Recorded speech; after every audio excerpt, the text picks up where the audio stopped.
with, Patty, did you have a question? Okay, okay. Olivia, can you do roll call? I don't have the list in front of me. I could just go through the screen too. Yeah, no problem. All right, Sharon Abreu. She's here. Great. David Anderson. Here. Bill Apple. Yeah, he's there. Janet Brownell. Here. Kyle Davies. I'm here. David Dellendorf.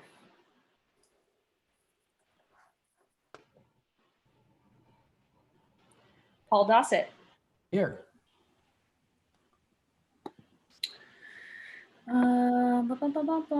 Jane Fuller. Here. Patty Garcia. Here. Tony Gazelle. Present. Richard Grout.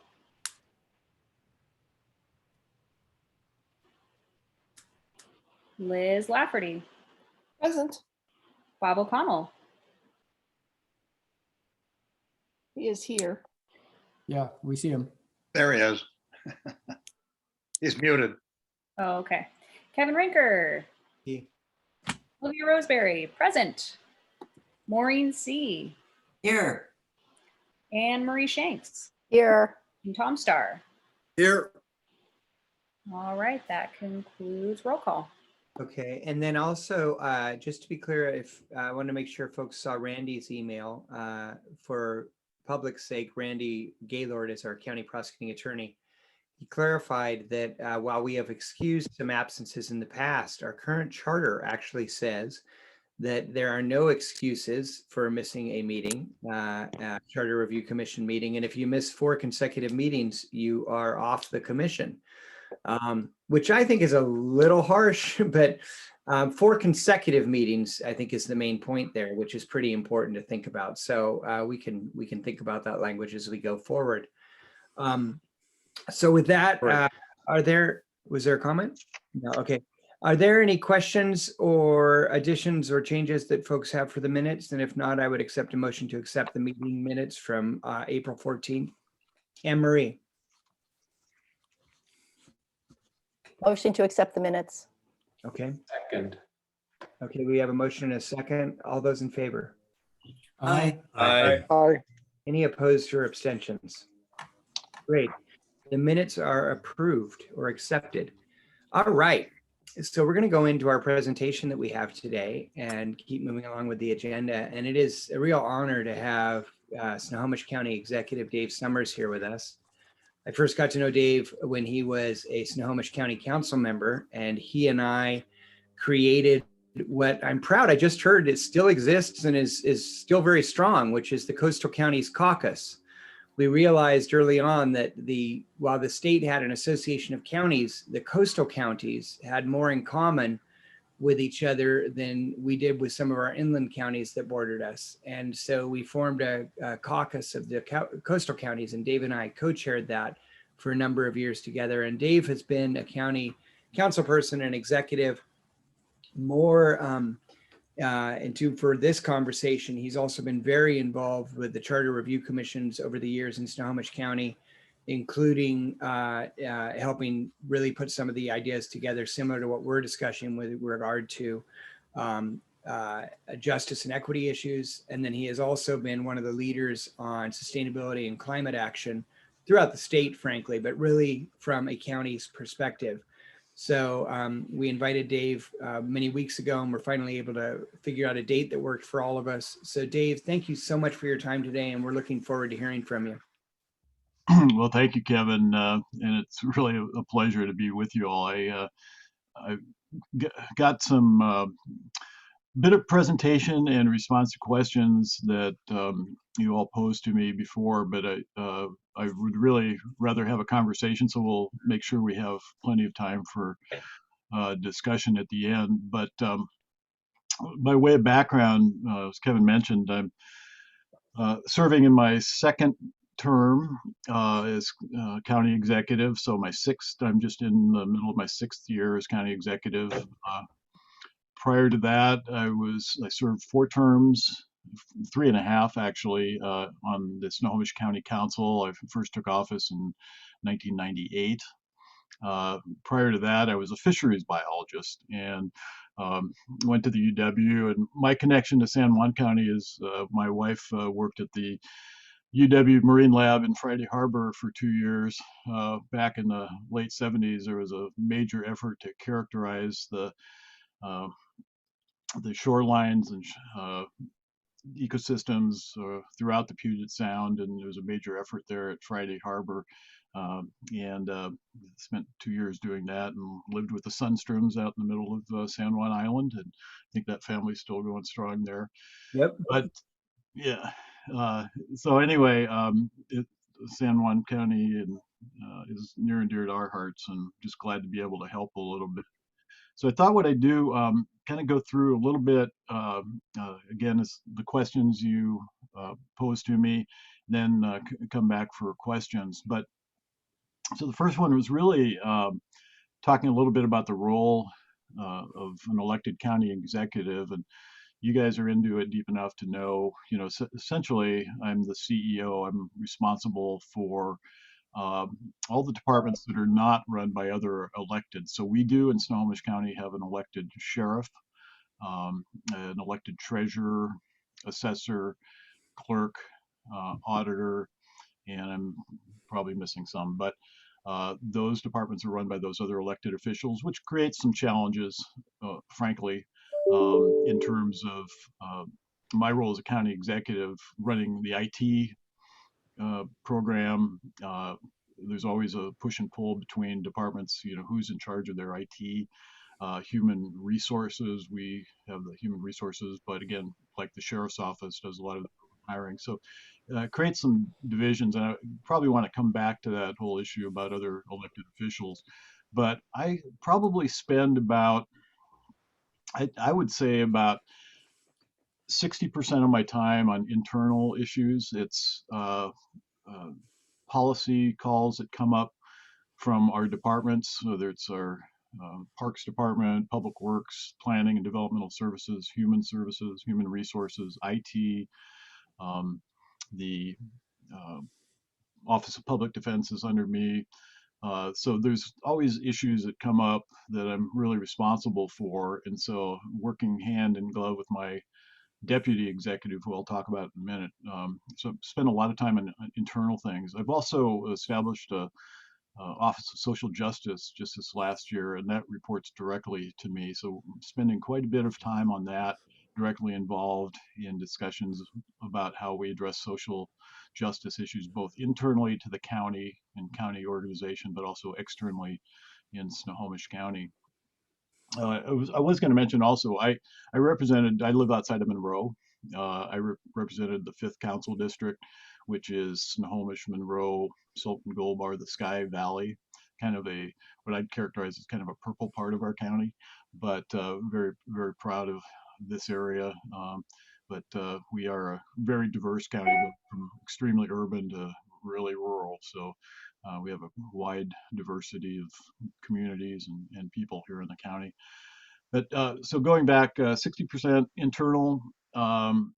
I have major regional responsibilities, serve on the Sound Transit Board of Directors, and obviously we're building the light rail and transportation system through the 3 county, Pierce County, King County, Snohomish County regions.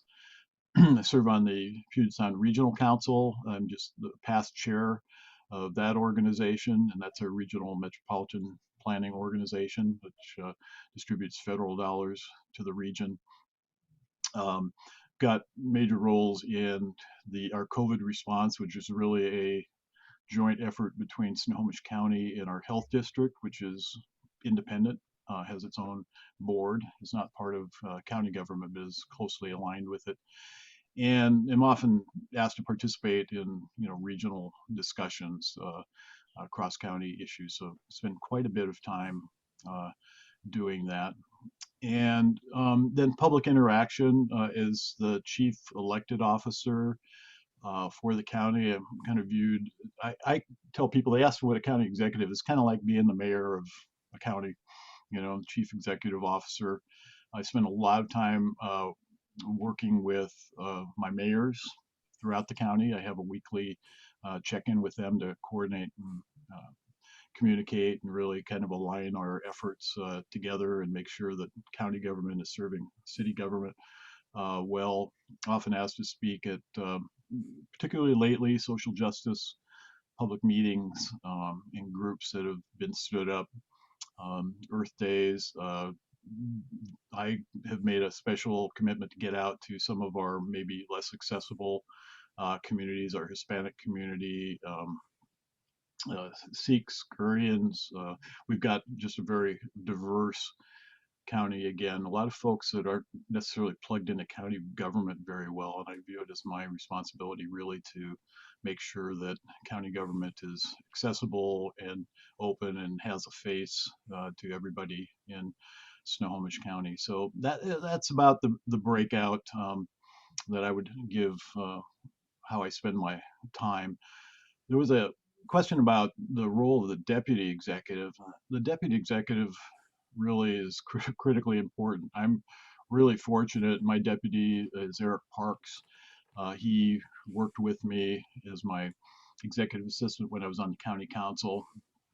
We are very much simpatico in terms of our thinking and our values, and it makes my job extremely easy because I know that the really day-to-day nuts and bolts, talking with directors, dealing with day-to-day flare-ups of whether labor issues or personnel issues or legal issues or responses to the county council. The deputy is really at the front lines. He's really like the chief operations officer. So he or that position in particular is really important to have a strong person. And in fact, I tell people my job is easy because I've got a great team, and these folks, both my deputy executive and my executive directors, and I forgot to mention Josh Dugan's on the line with us, and he's my chief of staff. Josh, you can come back to you, but I just have an excellent team that just makes my job pretty darn easy because I trust that they're doing their jobs and they're doing them well. And I know that, the values we said are being carried out day to day. But and Josh, by the way, comes to us via the Navy, was an officer there at Naval Station Everett, so has a really grounding in our region. Just been a fantastic addition to our team too. So again, deputy executive directors, and those people doing the day-to-day work while I'm out either doing regional things or public things or some of the higher altitude policy discussions. Having that working team is really critically important. There was a question about the budget for our Charter Review Commission. The last one in 2016 had a budget of about $25,000. And that was for facilitation, research, and production of materials and that sort of thing. And the county council directly provided the administrative support for the Charter Review Commission. There was a question about initiative and referendum process. And I know you have a committee looking at it. We have actually had no initiatives or referenda in the last 10 years. So it was used early on after we took the charter form. I remember before I was on the council, we were going through the process of starting to implement the Growth Management Act. And there was, the creation of things like critical areas, and there was quite a lot of tension in the county about those things. And in fact, some people were challenged the regulations, and the council at that time challenged the challenge, and we had a huge battle in Snohomish County where essentially the line was the county council is suing its citizens, and there was a referendum or initiative to repeal critical areas kinds of things. But in the last 10 years, frankly, we have had none. So not to say we won't in the future, but I think it's important, especially as you get started and the council gets stood up and you have an executive, that you're listening to the public and kind of dealing with those big issues. So that process has been not too present for us in the last 10 years. There was a question about the non-discrimination clause that was added to the last charter, and that did come out of the commission. It was added in 2016. At the same time, we had created an ombudsman, but we were turning that particular position into a public advocate. So we do have a public advocate who is really the doorway to county government for those that either have not been served well by the process or do not feel comfortable with the more formal departments or folks we have in charge. So they can go to the public advocate, and that non-discrimination clause was really put in there to make sure that our values were clear, that nothing else, that we want to make sure that everybody was treated fairly and equally in the county when they come in the door. So that's why that was added. I can't, there was a question about what impact has the clause had on the functioning county government. I can't say that that there's been a significant impact, at least I'm not aware of it. It's just at present value. And, you know, I know our public advocates very strongly, but I can't point to something where it's been either particularly disruptive or in our face that we violated that policy or practice. So it's important to have it there. It has not been a big deal for us. There was a question about our Commission on Human Rights, and it was formally established in the charter in 2016, but actually the Human Rights Commission was first established in Snohomish County in 2010, and I was part of that process in getting that established. The idea was to have a more local form to kind of mirror a bit the state Human Rights Commission, and a group of citizens came to the county council with this idea. I supported it, the council did. It took us some time to figure out how we were going to write it into code. So again, that was stood up first in 2010, and then there was an initiative, or the charter review process that was passed and put into the charter by a vote of in favor was 50.87%. So it was passed. It wasn't wildly, I mean, it wasn't overwhelming, but it did pass in Snohomish County. So our commission is advisory in nature to my office and to the council. One of the questions that came up when we first established it, there were some advocates for having the Human Rights Commission have like subpoena and investigative powers. We really didn't feel like we had the resources to be able to support that. Well, you know, we're third largest county in the state, but budget-wise, our budget is 2/3 that of Pierce County's, and we're not that much smaller than Pierce County, and we're less than 1/3 the size of King County's budget. So we have to be a little careful on standing up programs that have, you know, deep financial costs to us. Our general fund budget, I think last year was about $260 million. Our total budget for the first time exceeded $1 billion, but that's grants and road fund and all the other funds that flow in through county government, federal programs and state programs. So the commission is advisory in nature. They advise my office on all matters involving unlawful discrimination, sexual harassment, and they can recommend executive or legislative action needed to establish policy and those things. They just really advise us on how to improve equality of county services to all our residents. They are advisory to our Department of Human Resources and other county officers and elected officials on developing and implementing programs to train our employees, and again, also to investigate, or they can have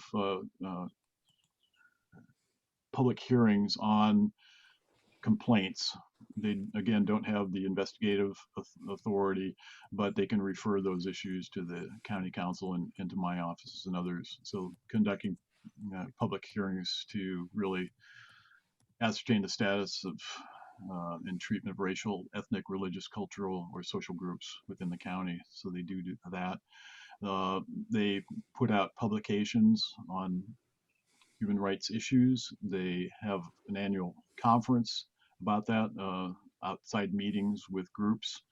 Again, and provide advice to myself and to the council on that. Alongside of that, so they've been very much sort of broadly focused on wide human rights issues. In parallel with that, several years ago, I established a equity and inclusion task force, really to be internally looking and take my employees' perspectives on our equity and inclusion work. So there had been an equity and inclusion task force created by a prior county executive. It had disbanded itself. Didn't feel like it was being listened to. I reestablished it, and in 2019 they produced a really outstanding report internally looking at the county and what our needs were, and laying a path forward of recommendations for my office. And we're in the middle of implementing that. And part of that implementation is just this past year, I've established an Office of Social Justice within my office. And I've existing employees who are well versed in this work, highly capable and interested. And we meet weekly. The Office of Social Justice answers directly to me. I'm really an integral part of that team. And we're, again, both looking internally at training, hiring practices, impediments to employment. How do we create diversity within our county government and our employees? And also make sure that we're addressing. That's my dog. Sorry about that. He's got a cough. So that Office of Social Justice has been really fantastic, and they're also looking externally. We've had some issues here in Snohomish County just recently. For example, a student of color was threatened, a death threat on a Zoom meeting, a high school student. And that was followed up by a second incident. So our Office of Social Justice is, connecting with those communities, and we're working to establish a county task force on really a coalition against hate and inequality, to pull a lot of the existing groups together. So there's sort of a county-wide place for people who feel they're being wronged to go to, where they feel safe, and they're talking to people that understand the issues they're dealing with. And then oftentimes county government isn't necessarily where people want to go. So, but our role again is to bring the county together and communities together, and provide a format and framework for those kinds of discussions. So OSJ has been really great. It was kind of when I first proposed it last year, there was some concern about it, but I think it's going really well, and the county council is using it quite a bit now too, because they are asked by their constituents to be directly involved in these issues. And now we have an office at the county of folks that are dedicated to those social justice issues. It's specialized work, and it deserves its own office and its own focus. There was another question about exemptions, why we have that in our personnel section. And so exempt personnel, that's really important that particularly elected officials have the ability to bring their teams in. Exempt employees are not subject to the county's personnel system or grievance process. So for example, my team, if I need to change somebody out, I can do that without going through a horrendous process. But it's a limited segment of people. When they are hired, they understand they're exempt. They understand they're at-will employees, but that gives uh, elected officials the ability again to bring in their top managers and their support team around them, and that's why that general exemption is in the personnel policy. It's just another couple of things I wanted to mention, and then I think I'd like to get to discussion. But this last year, I did some reorganization. One of the powers of county executives, I can reorganize my departments, and so I took my parks department and I used that as the core. But I had a surface water management group in my public works department. They deal with streams, wetlands, surface water runoff, those types of issues, kind of a technical thing. But a lot of the salmon recovery work and shoreline work was there in public works. So I created an office of conservation and natural resources. So it includes the former parks department. We have thousands of acres of parkland in Snohomish County. Surface water management, I have had an office of environment also that was looking mostly at our internal operations, buildings, and that sort of thing. That has gone into that new department. I have an agricultural coordinator who's doing with farmland and fisheries issues. That has gone into that new Department of Conservation and Natural Resources.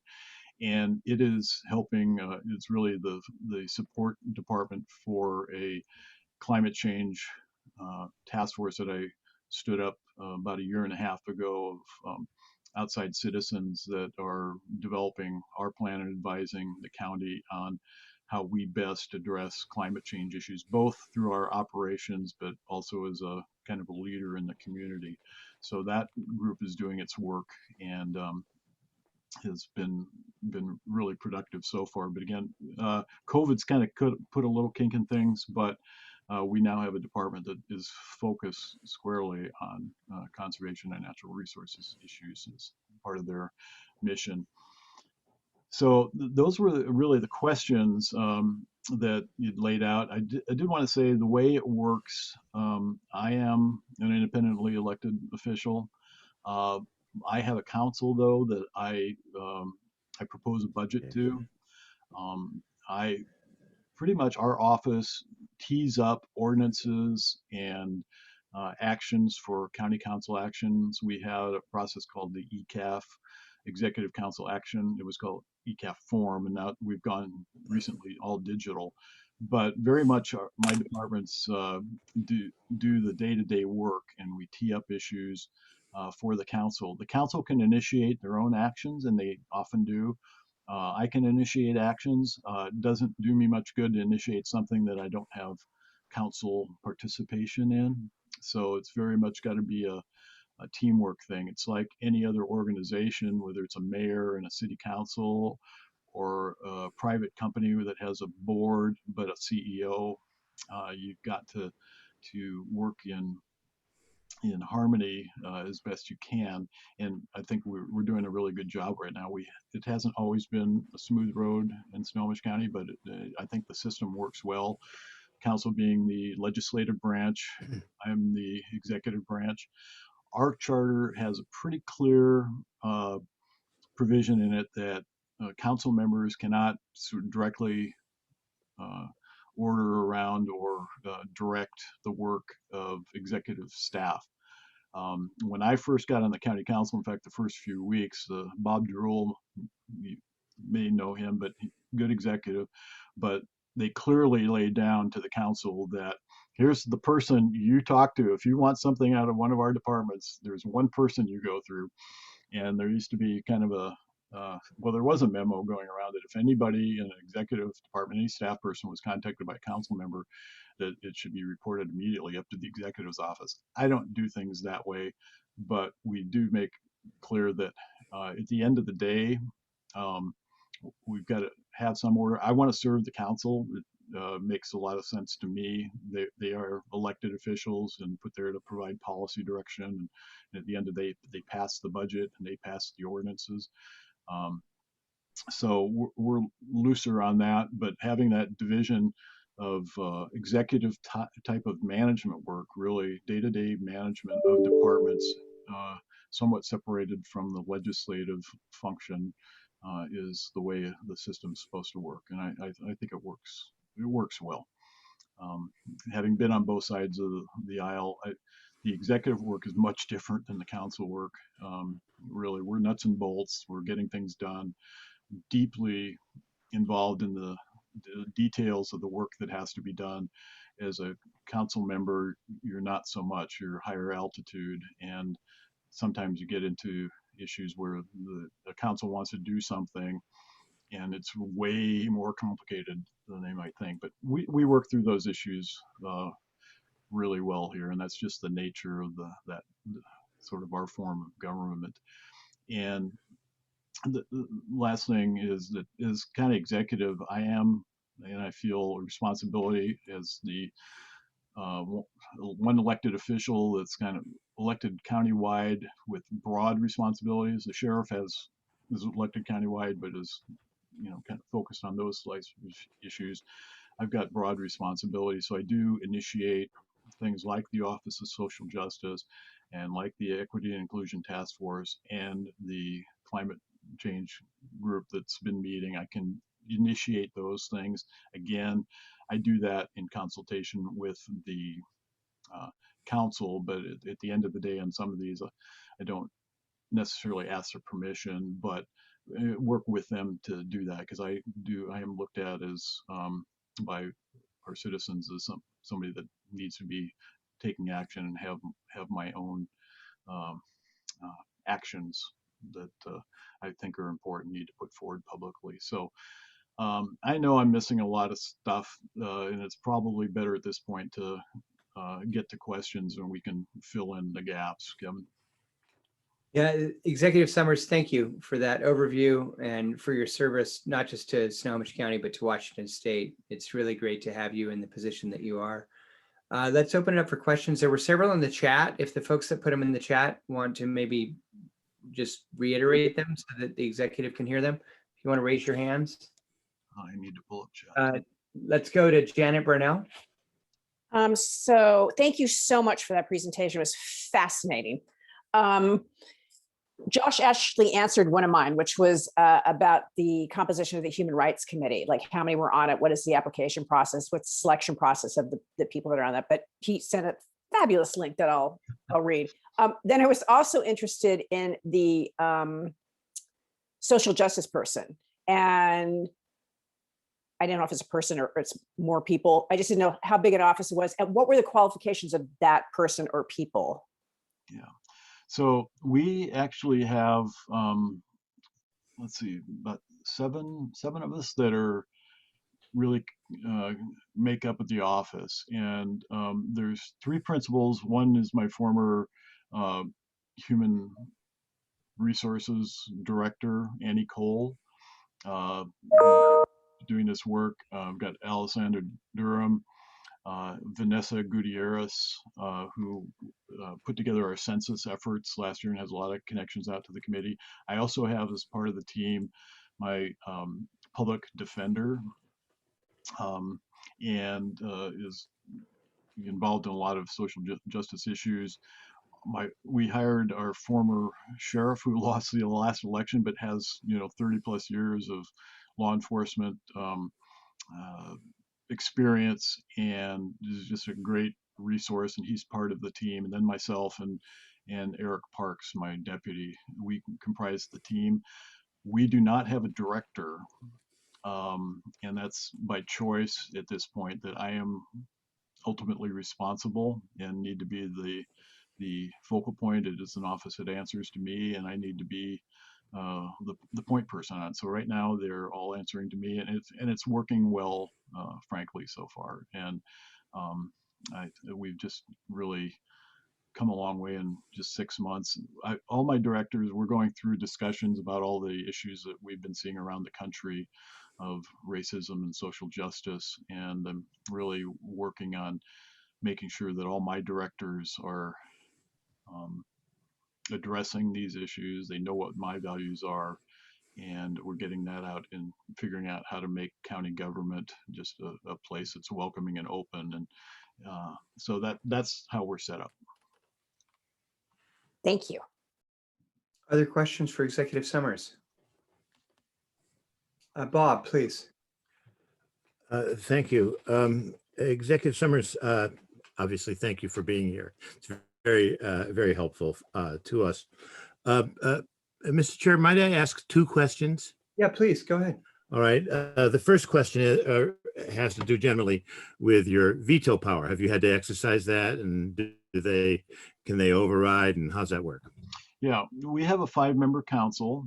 I have used the veto several times. Once it takes 4 votes actually to override it. So super majority. One time I implemented just even though it had been a 5-0 vote, but I was very much against it. I frankly can't remember what the issue was. It was my first term. And recently it was a 3-2 vote on a social justice issue, frankly, and I vetoed it and I was sustained. So I use it sparingly, but it is a useful tool. I think it's important that, especially when you have a split council, and again, as executive, I've got opinions and I've been elected to represent people. So having that process, I think, is a valuable one. Thank you. My second question has to do with your Climate Change Commission.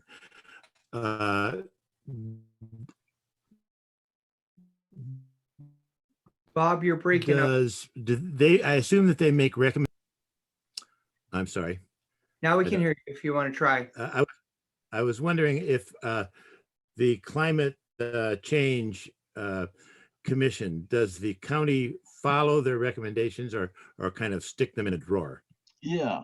Well, since they were just stood up just before the pandemic, they are still in the recommendation development stage. But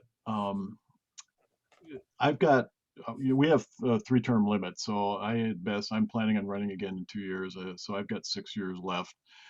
These issues, as a former fish biologist, and I was a co-creator of something called Climate Communities, which was created during the early years of the Obama administration. It was county and city officials around the country came together to really push climate change initiatives. And unfortunately, that sort of didn't pan out too well.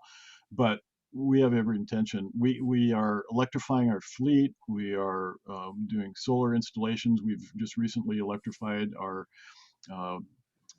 the large machines that push garbage around at our transfer stations.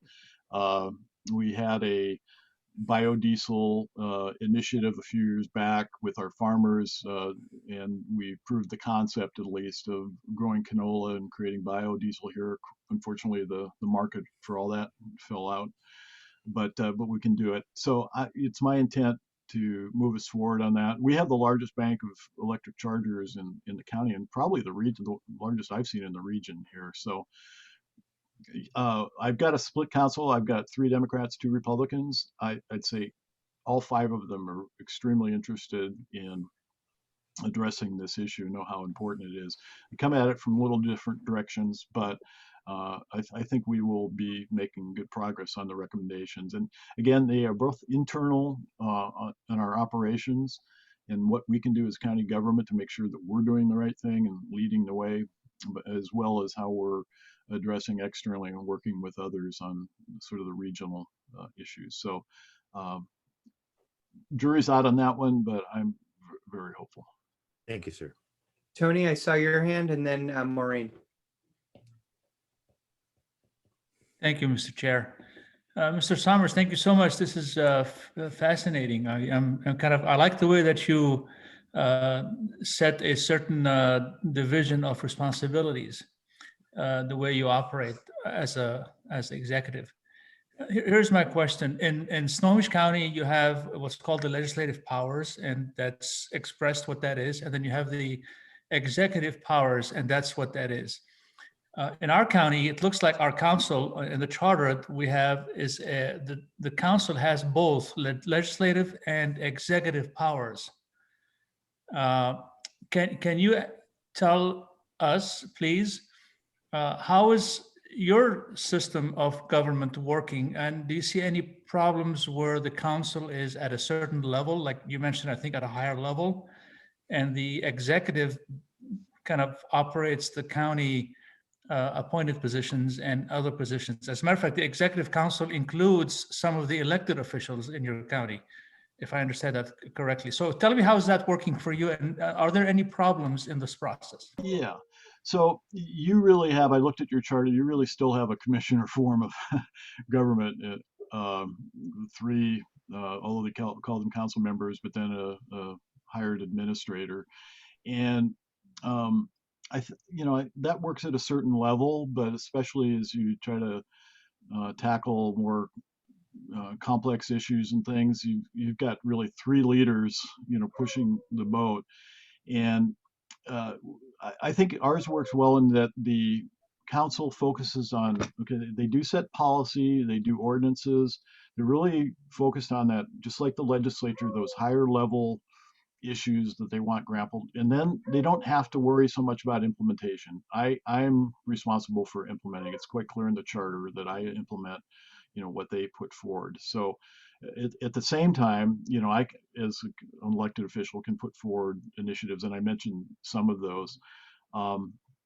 So I think it works well, and we do get in trouble sometimes when, like a council member will say, well, try to tell a staff person, go do this. Well, you can't. A staff person can't have 5 bosses or 5 councilmen as bosses. It's a mess. And so I think we have some clarity on who makes the final call. But again, I need the council to pass my budget and, support my initiatives at the end of the day. So I've got to work with them.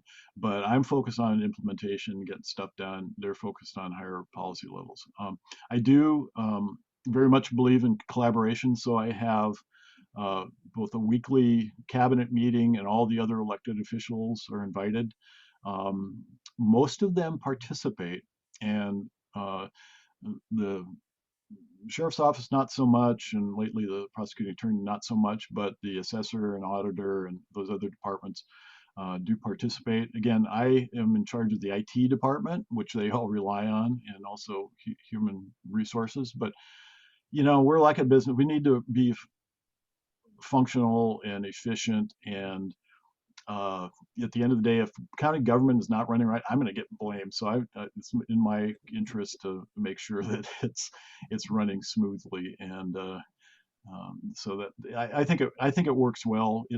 I think it's clear responsibilities, and as I mentioned, managing day-to-day implementation is very different than coming up with an idea and putting it in an ordinance.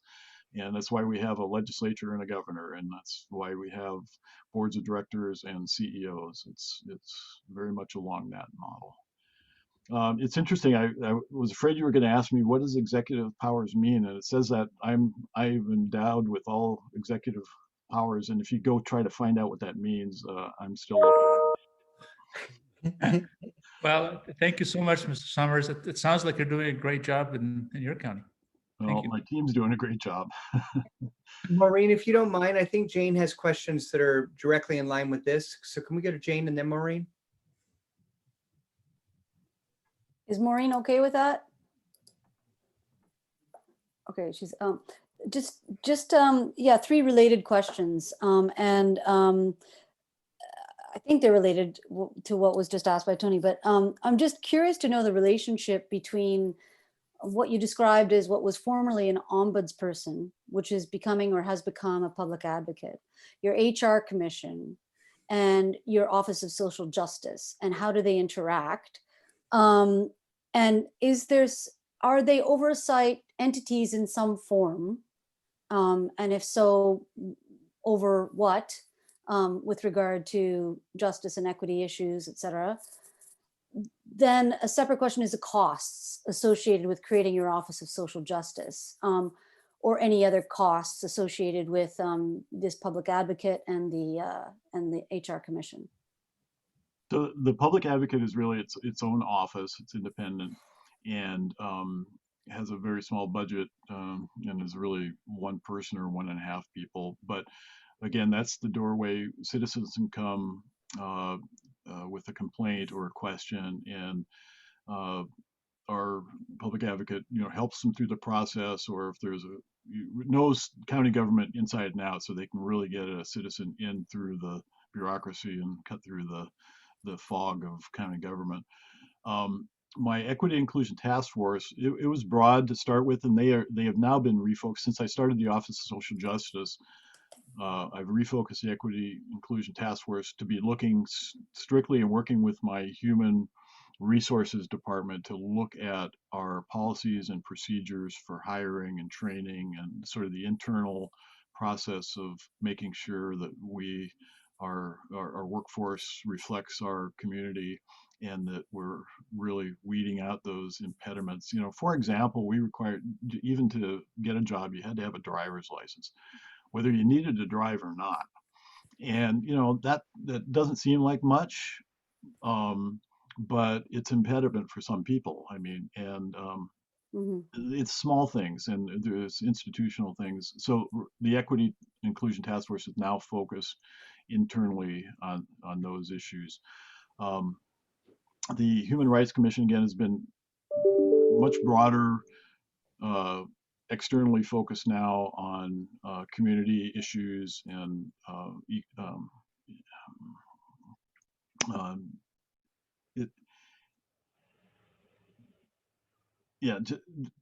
just general broader human rights issues. And the Office of Social Justice, we're still actually sorting this out, but Office of Social Justice, we were doing this very ad hoc. The Equity Inclusion Task Force was existing employees that would come together once a month and talk about these issues, and said that is not focused enough. We need a team that really knows these issues, knows the partners out in the community, can develop stronger programs. So we are doing things like we're revamping our data collection in our court system to make sure we understand how people are being treated and what the outcomes are in the court system. That's a big project.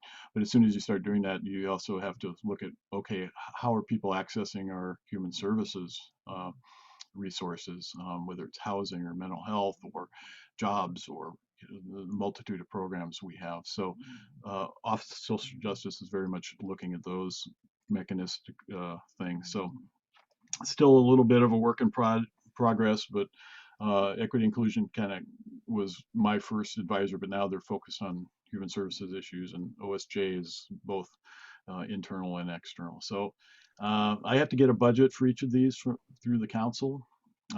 This first year of OSJ, the council really set aside some dollars, but it had to come back with a specific work plan, and we're just going through that process now with the council, saying this is what we're going to do with the money, and it's training, it's again some of the systems work we need to do internally, and that kind of thing. I'm not sure if that answered the question, but that's about the best I can do. You did. Thank you. It was kind of an amorphous question, but thank you, and really appreciate your time with us today and your service. Thank you. Okay, my pleasure. Maureen? You're muted, Maureen.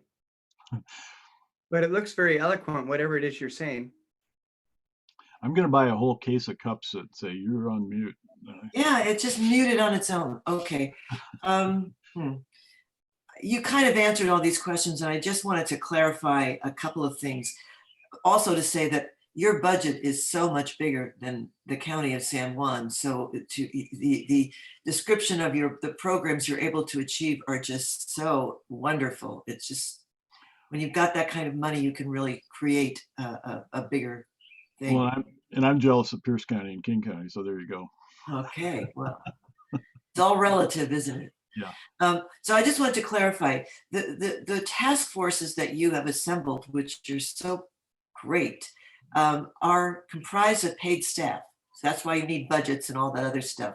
But the climate task force is built of citizens, no? Yes.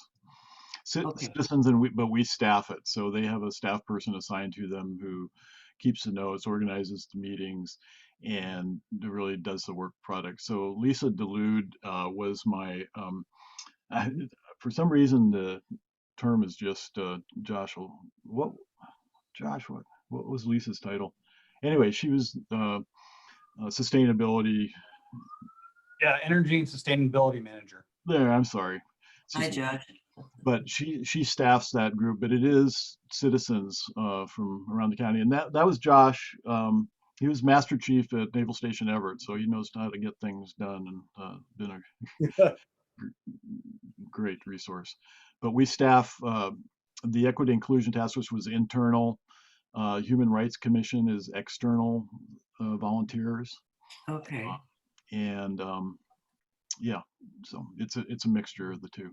It's great because that's what you need to get the information on all of these areas. Yeah, you have to have, well, for example, my Office of Social Justice, Vanessa Gutierrez, who's part of that team, she's a paid employee. She did our organizational work during the census, but she's made connections with community leaders throughout the community, Hispanic community, Korean, Sikhs, a long list. She's somebody from county government they know and trust and really like. But we rely on those community leaders to really be our avenue into those communities. And so for the vaccination effort, for example, we're organizing targeted events, but we're relying on those communities and their leaders to really make it happen and tell their folks, this is a good thing, you're safe coming to this thing, allay all those fears and create a doorway to county government that I couldn't do and a lot of other staff. But it takes a lot of work, but you have to have somebody dedicated to that that's good at it. So it's an interface between paid staff and the public. Thank you. Thank you very much. Liz, you had your hand up? Yeah. I want to say Josh is making you look very good. What a great team. So Yeah. I have two questions related to the climate department issue, because I just noticed, so human rights, you have it set up as a commission, and then the Climate Action Advisory Committee. But I hear a strong commitment from you to address climate related issues. And I just wondered, I mean, there's probably so many things that are different. I'm not sure what question to ask you of why those got set up so different. From an outside view, it appears that the one would be giving more priority, but I don't know that that's true at all. Yeah, no, not really more priority, but for example, the climate group, we had a local citizen, and there's pretty strong organization around the Everett area, particularly on climate issues. And we had a number of programs internally, like I mentioned, the solar facilities we have here on the building and the biodiesel and the electrification of the fleet and chargers. And we had been doing those things internally. Also, we adopted and obtained a climate change model that was developed for the country of Vietnam, actually, and we were using that on our public works projects to really sort of anticipate some of the issues we'll be dealing with infrastructure and the effects of sea level rise, for example, on infrastructure here in the county. So we had been doing a lot of things, but the community came to us and said, we would like to create this task force of citizens to take it to the next level. And I said, that would be fantastic. And so we set it up really the way they asked that it be set up. It's kind of each issue you kind of have to look at, how do I set this up so I'm getting the right input, I have the right people at the table, and it's a two-way street. For the Equity Inclusion Task Force was internal employees. It's not going to help me a lot with external issues. They're really internally focused. So we really are just try to be flexible and set it up and accommodate it, in a way that makes sense. That's about best I can say, Liz. Other questions? 17 more questions, but. Dick? Yeah, this one is unrelated to your job, Mr. Summers. What was your wife's name when she was at the Friday Harbor Labs? Elaine Youch. Thank you. My wife and I were very, very engaged with folks there in the 70s and 80s. I just wondered if I knew her. Yeah, she would have been just graduated from UW in botany, and was one of the teams that worked in the labs there, going through all those specimens that they brought back from the field. If the commission doesn't mind, I actually have a question, and executive, it follows up on a conversation we had in preparation for this meeting. And it's regarding, actually now I'm thinking it's regarding both your climate, natural resource consolidation work, but also the Human Rights Commission and other efforts you're doing there. And one of the things you brought up was the fact that because you're an independently elected official pushing these, that they have strength. I was sharing with you some of the conversations here around an independently elected climate official, and then also a Justice and Equity Commission that would actually have some oversight authority. And what struck me in what you were saying, and I'd love for you to just share this with the commission, but what struck me with what you were saying was that because you're an independently elected official and that's your agenda, you're able to move that. But we don't have an executive who's elected. So the idea, like on climate, of having elected kind of, I don't want to put words in your mouth, but it seemed like made sense. And then on the Justice and Equity, having more strength or a commission sort of role there with oversight. Does that also fit? Because you're able to push it. You get to say, I'm the executive, I'm doing this. Right. Whereas for us, we'd be going to the council, which depending on the members can be incredibly helpful or a hydra, you know? Right. So I find a lot of times the council is really happy for me to take the lead on an issue. So it's helpful for them at times too, that maybe something that, has got some edges to it that I can push and run with. At the end of the day, I do need council support to do these things. They have the power of the purse strings. They pass the budget. I do have authority on contracts and up to a certain level, and can do quite a bit. But it's got to be a team approach. But if there's not a strong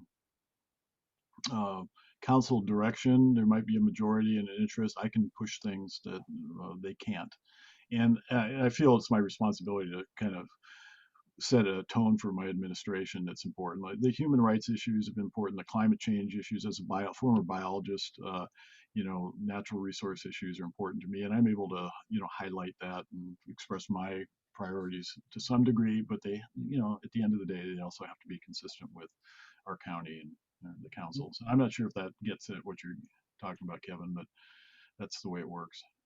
Yeah, thank you. That does. And Tom, I'm sorry, I didn't see your hand. You had your hand up? I did. And Dave, welcome to San Juan County Zoom. And nice to see you. Nice to see you here and on Seattle TV occasionally. So I think you've been prepped a little bit for this question. In fact, Chairman Kevin just alluded to it. So I hope it's not considered a bomb on you. So here goes. Can you envision an elected commissioner of climate change and environment with the department consisting of all the consolidated existing environmental pieces in the county? With enforcement authority? Let's say that they have a land use enforcement officer, but probably that's the extent of their authority. But the primary job is to move the emphasis on climate change and environmental preservation. So Kevin, did give me a heads up on this one. It's not something we have done, although it's not that different from having an elected sheriff or an elected, treasurer that has some specific responsibilities. At the end of the day, you'd have to figure out how to make sure that there's some, that at the end of the day, it's all about budget and resources. So there's got to be a tie back. But more and more, climate is going to be such a strong focal point for all of us, I believe, that having some sort of elected person, there's a lot of sense to that. So we haven't done it, but it isn't that different than what we do with other major areas of responsibility. Like my Office of Social Justice, it had to have a department. It had to have some focal point. We just couldn't take people from all around and say, hey, let's do this. It had to have some real focus and purpose. And having actually an elected in charge of something like that would give it even more focus. So it's emerging in everything we talk about and do. From our facilities to our infrastructure planning. It's a big issue at Sound Transit with light rail construction and how that system gets built out. It's a big issue in our Puget Sound Regional Council just passed Vision 2050, which is our regional growth strategy, and climate change and adaptation and responsibility is a huge part of that. We're going through at Snohomish County, we have to update our countywide comprehensive plan here in a couple of years, and it'll be a big part of that. So I can see where you're headed with it. There's some details to work out in terms of, who makes the final call, but on one day's notice, that's the best I can do for you, Tom. Thank you. Thank you. Other questions for the executive? Liz. Liz, please. Are you familiar with the distinction recognizing the rights of nature? And if so, is there a conversation in your county among any of your groups? Yeah, I'm familiar with it. I can't say that it's been really something that's come up at the county level at this point. I think there's, again, there's a very strong recognition that one of the things that makes Snohomish County a wonderful place to live and work and everything is our natural resources and just the beauty of the place. I was a fish biologist. I think there's a very strong ethic here for that. But so rights of nature, not so much Liz yet that I'm familiar with. Yeah. Excellent. Thank you. Any other final questions for the executive? Oh, I'm sorry, Dave, please. Thank you, Executive Summers. It's been a great presentation, very interesting. Learned a lot here today. You mentioned that the council has to pass your budget. Can you share more with us about that process? Is it a budget that you write, the council writes, or that you recommend, or does the auditor write it? Can you share the process with that, please? Yeah, I probably didn't state that exactly right. The council does not have to pass my budget. I propose a budget. My departments, in fact, we've started this process now for 2022. I'm in charge of proposing a budget to the council. And so between now and the fall, I'm working not only with my departments, but all the other elected officials. And I have them put forward, they propose their budget to me, like the sheriff will propose a budget, clerk, assessor. My team has the responsibility of putting that all together in a package that actually balances.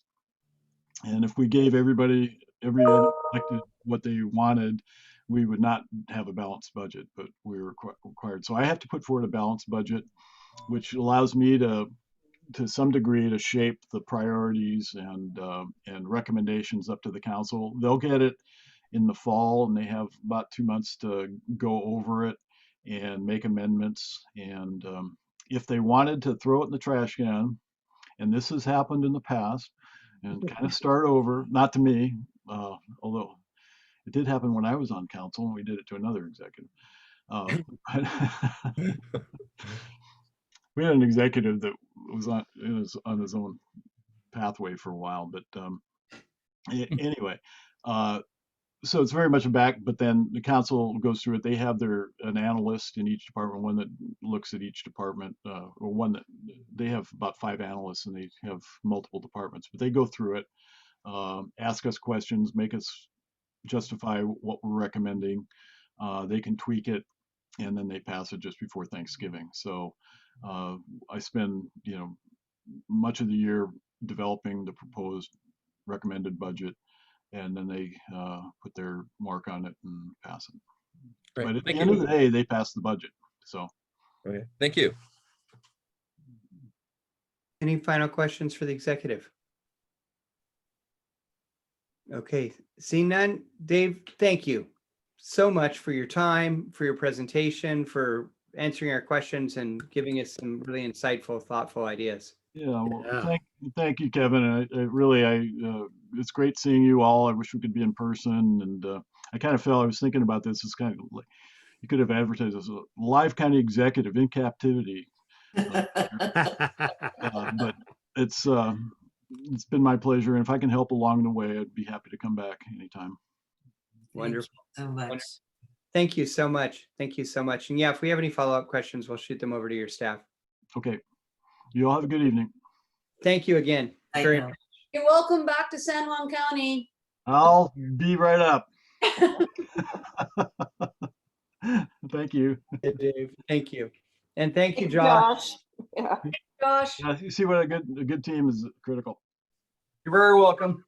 I'm gonna put my email address in the chat if you want to have any follow-up Great. questions. Yeah. Wonderful. Thank Yeah, you, please. Josh. Appreciate that. Yeah. Happy to do whatever we can. Your dog needs a treat. Yeah. Dinner time. Yep. All right. Night. Good night. Thank you. Thank you. All right, folks, we will move directly into what I hope will be a short. Oh, I'm sorry, Bob, you had a comment or a question? I just wanted to say that, boy, that was great. And don't I wish that we had, and this isn't a criticism of anybody, it's so wonderful that you got him coming here, but don't I wish that we had him on here 2 months ago or more. I personally voted along with the absolute majority to keep a county manager who's appointed. I'm telling you, this guy makes me rethink that. And if we can have that, if we could have that kind of leadership in the county manager office, I'd be for switching to elected. But that's just an observation. I know we're pretty far down the road here, but I thought I'd toss that out. Well, all those matters are yet to come for discussion for the full commission. And as we stated before, if there's enough commissioners who are interested in revisiting subcommittee conversations, then there's an opportunity for that. But that will be, again, after we discuss the items that are the positive, the recommendations from the subcommittees before we revisit. So with that on the budget discussion, if we can move into that. And Olivia, do you have the budget? Can you share that screen? No problem. Thank you so much. So we sent this out to you, Catherine did a week ago. And I'm hoping folks had a chance to look at it. It's pretty basic. The highlighted 1523 at the bottom, I mentioned last week, we had a surprise. We were not made aware that we would be needing to pay for our MS Teams emails and program and so on. And that is the $1,500 there at the bottom, which showed up on a bill to us about a week and a half ago. Was the first time we saw it. It's really disappointing and frankly blows our budget because we have such a tight budget. I talked to our auditor about this, and it is the norm that each individual department, and you can think of us as a department, pays for this part of their process into the IT programs. So it's not like, this is something out of the blue. It's just that it was out of the blue to us and never mentioned before. And with us operating on such a tight budget, it's very difficult. And so we will deal with that as we go forward. But I wanted to raise with you now that that's an outstanding amount that was not in our budget. The other issue is you can see in here on line number 12, that is the majority of the second amount of money we asked for from the county council, and we received after our presentation to them, and they were fantastic in granting us an additional 7. So basically a doubling of our budget to 14. And our request to them included 2 items. One was to help us with any specific research that was needed by subcommittees and then the commission as a whole. And this is not necessarily the legal research that Randy would do. This is looking at other charters, following up on questions, for instance, with Dave and so on, but making sure we have the information that we need. The second piece is the drafting of a lot of our pieces as we go forward. And in the past, a lot of this has been done by the commission. I think there are some commissioners who are willing to help with some drafting, but in my queries of people, it feels like a very big need that we're going to have, particularly going into May and early June. And so that was the discussion we had now probably 6 weeks ago with the commission, maybe a month ago. That was the presentation we gave to the council, and that's what the funding was approved for. Two issues. One is when Catherine first got started, there was a lot of front loading of work that had to be done. And so her budget was greater in the beginning. It has now ramped down fairly dramatically.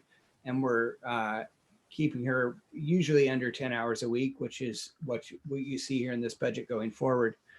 The other issue, however, is that Catherine, for instance, she's gone this week. She will be gone another week in May. And then at the end of May, her contract is done. Her contract only went through the end of May. It does not go into June. And so this second staff person would be coming on to again help with that drafting, which I believe will be the bulk of our work at that point in time. And so the budget as is would be that we would be keeping Catherine on through May, except for the times when she's gone, where myself and particularly Olivia and today Sharon is doing minutes for us. Thank you, Sharon. And stepping up in some of those roles. And also going forward, we could probably minimize some of Catherine's time. And I've talked to her about this. If others are willing to help with minutes, some of the publications and so on would save us funds. But then in the near term, we would be looking for the second staff person to come on board. So I wanted to make sure everybody had an opportunity to see this, and it was sent out a week ago. So I hope you looked at it, but also kind of recap our previous discussions on what we're looking at as far as the use of those funds and so on. So I wanted to ask if there's any questions or any ideas or thoughts. So if you want to stop sharing and then we can see people. Maureen, I see your hand. Boy, my hand is way up here. I understand that the county must be considering us a department, but we are not a department. We are an elected group of volunteers. We are a volunteer group. We are not getting paid. To assess us IT services to me is just, I like I said in my email, I think it's insulting. I also think the legal charges for the publication of the notices are exceptional because they are required. We have to have that. The county has to have that. It's all part of the rule. So I think we're being unfairly handled here. And I would argue these costs to the council strongly. And I also think that there are people within the county that can easily send in an ad that does not have to come out of a paid staff here. I understand the minutes need to be charged. I understand all of those other costs, but this is a very simple thing and it's done by lots of people, well, several people in the county, and it can be added to that. This is, to me, outrageous. Sorry. Okay. Thank you, Maureen. I see Tony and then Dick. And if you just, sorry, I'm having trouble going between the list where you put your hand up via Zoom versus physically. So if you could physically put your hand up, then I can see you on the screen. It's easier for me. So thank you. So I see Tony, Dick, and then Jane. Thank you, Mr. Chair. I concur with Maureen. It seems to me it's ridiculous that we're losing 40 hours of Catherine's time to pay for IT email services. It would seem to me that if we asked for $14,000 in funding from the county to help us out, maybe we could have asked for 15.5 and cover the IT stuff. It just seems, I'm sorry for the county personnel online right now, but it seems to me that this is an unfair way of dealing with this. We're not doing this because we have, we're all volunteers and we're trying to do this work, and the county required us to have county emails. Yes. we could have easily gone to Google or to something else and not have to pay $6 a person per month for the year. Okay. I would have preferred to. Yeah. Okay. I have Dick and then Jane. Yeah, I agree with Maureen and Tony. And what I find particularly frustrating is, Kevin, you and I think a couple of other commission members went virtually to that budget session with the council. And we sat there for 3 hours waiting for that 9 o'clock agenda item to come up, and then had our discussion. And no one mentioned this, which I find, I'll be kind, I find extremely frustrating. Okay. Jane?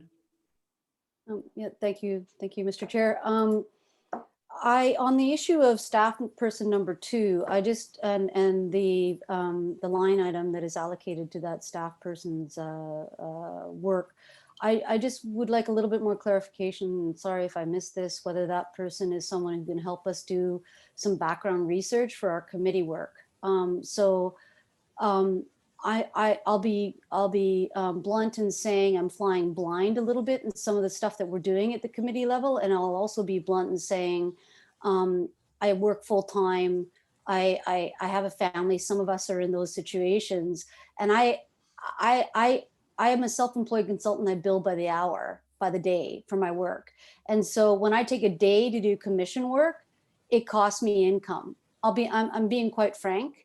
I don't have that time. And yet what we are deliberating, for example, in the Justice and Equity Committee is extremely weighty stuff and weighty issues. And I don't expect the prosecuting attorney's office to be doing in-depth research for our commission.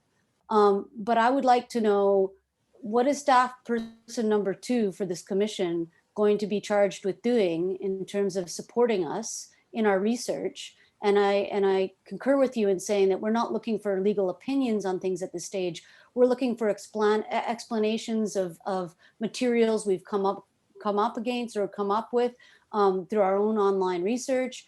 And I will have a point of order I would like to make later regarding a recent email that we received from the prosecuting attorney. So I have a question about what those monies are going to be used for, what we can use them for, but I'm sorry, that's where I stand on this. Thank you.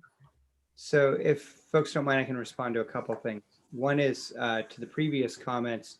I wanted to, and Mylene, I see you turning your screen on. We're not going to have you comment right now, but I do want to state that I had a good conversation with our county auditor about the 1,500. And the guidance I got was that this shouldn't be the end all for us, that we should keep moving forward. And if we need additional funds, we should go back to the county council and say, we need additional funds.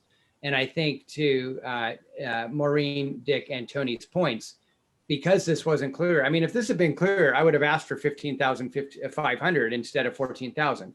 But we just didn't know. And so what my feeling is, and I was going to say this at the end, was my feeling would be that we keep moving forward in good faith and we continue to try and be as efficient as possible.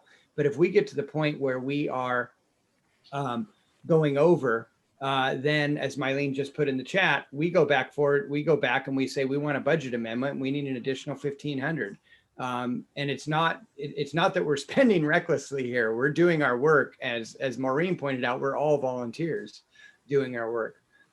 Jane, to your point, let me be clear. So the original discussion before you guys authorized me to go back to the county council and ask for the money was that the position would have 2 main focus areas.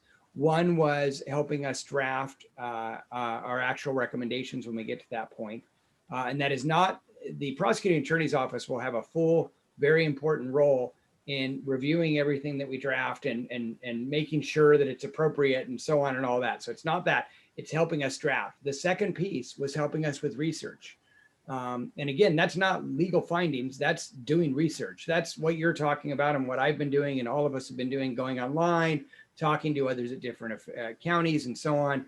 If there were a staff person who could help us with that, that would be great. And I talked to Catherine about some of that. And she said that's not really her skill set. She can do some of it, but she and I have had long conversations about this, about kind of division of duties there. And that's the other reason why I think it's important that this person be coming on later. We probably didn't need them, a month ago or 2 months ago, but we will need that sort of support now. So to answer your question, Jane, the idea is that yes, they would be able to help you with research within reason. It's $5,000. We're not going to get, the top-notch A team working 100 hours a week for us. So I see Patty's hand. You're muted, Patty. I need Dave Summers' coffee mug. There we go.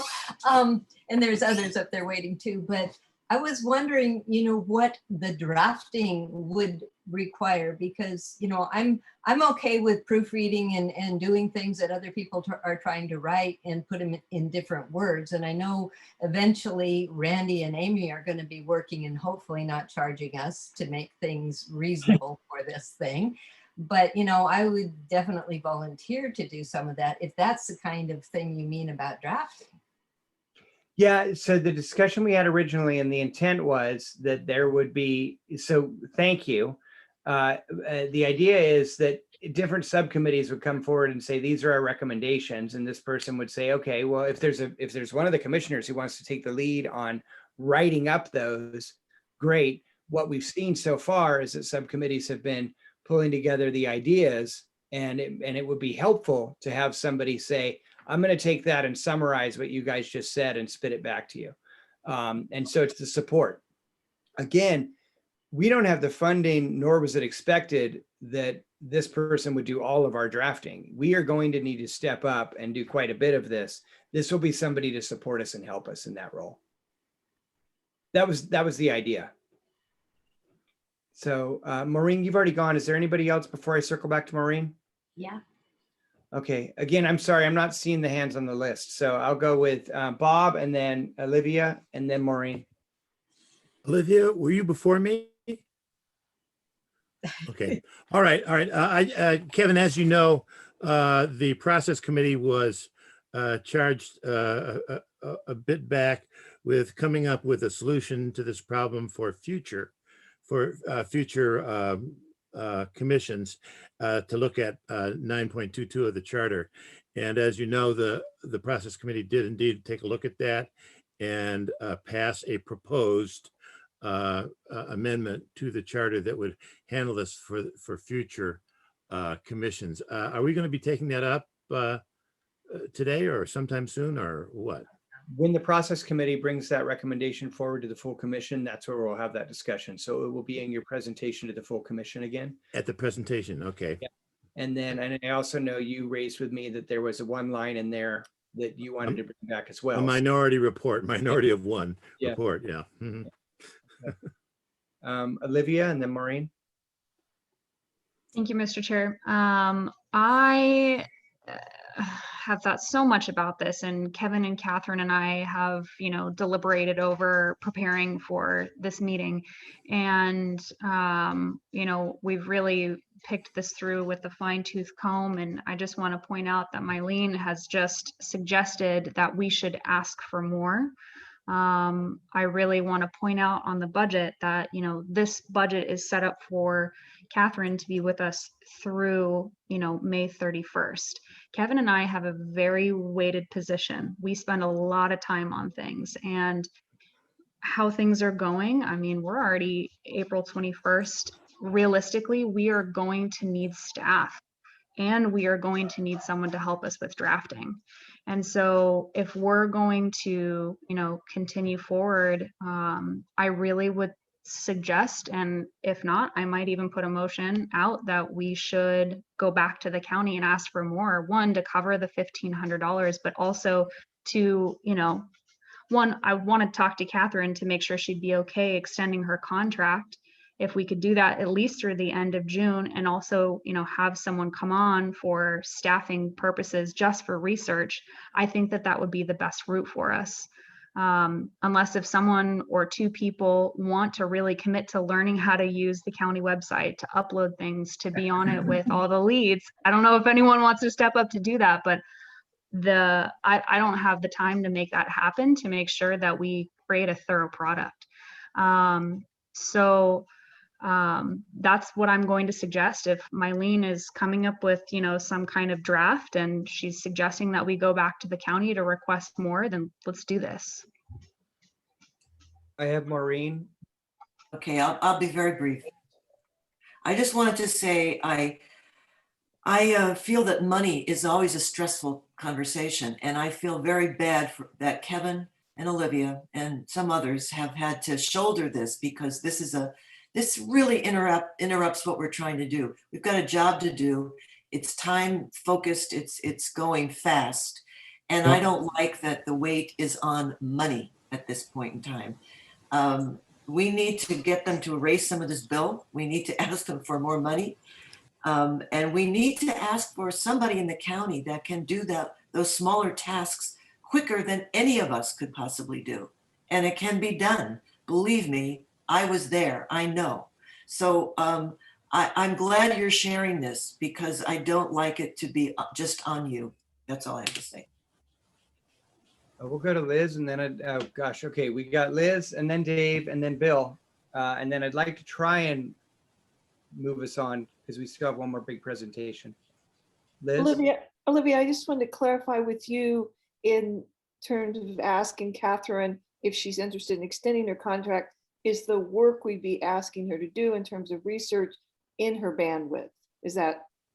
My understanding and what we've all talked about is that the research part would not be within her bandwidth. That would be a separate person. Hers would be just her basic admin duties that we have had her doing for the last couple months. Then I would recommend when we go and ask the council for more money, we'd be really clear about what's needed and get it on the table, get it asked for and done. Yep. Oh yeah. And not take this kind of time to keep going over this for another 1,500, another. Thank you. Dave and then Bill. I think Bill was first. I'll put his hand up. Bill, go ahead, Yeah. please. Thank you. I just want to say that as I offered some time ago in the email, Kevin, I would be happy to do preliminary drafting subject to the prosecutor's final approval. I don't have any problem with that so long as somebody doesn't hit me with a night before deadline. I'd be delighted to help. This has been my area for 50 years.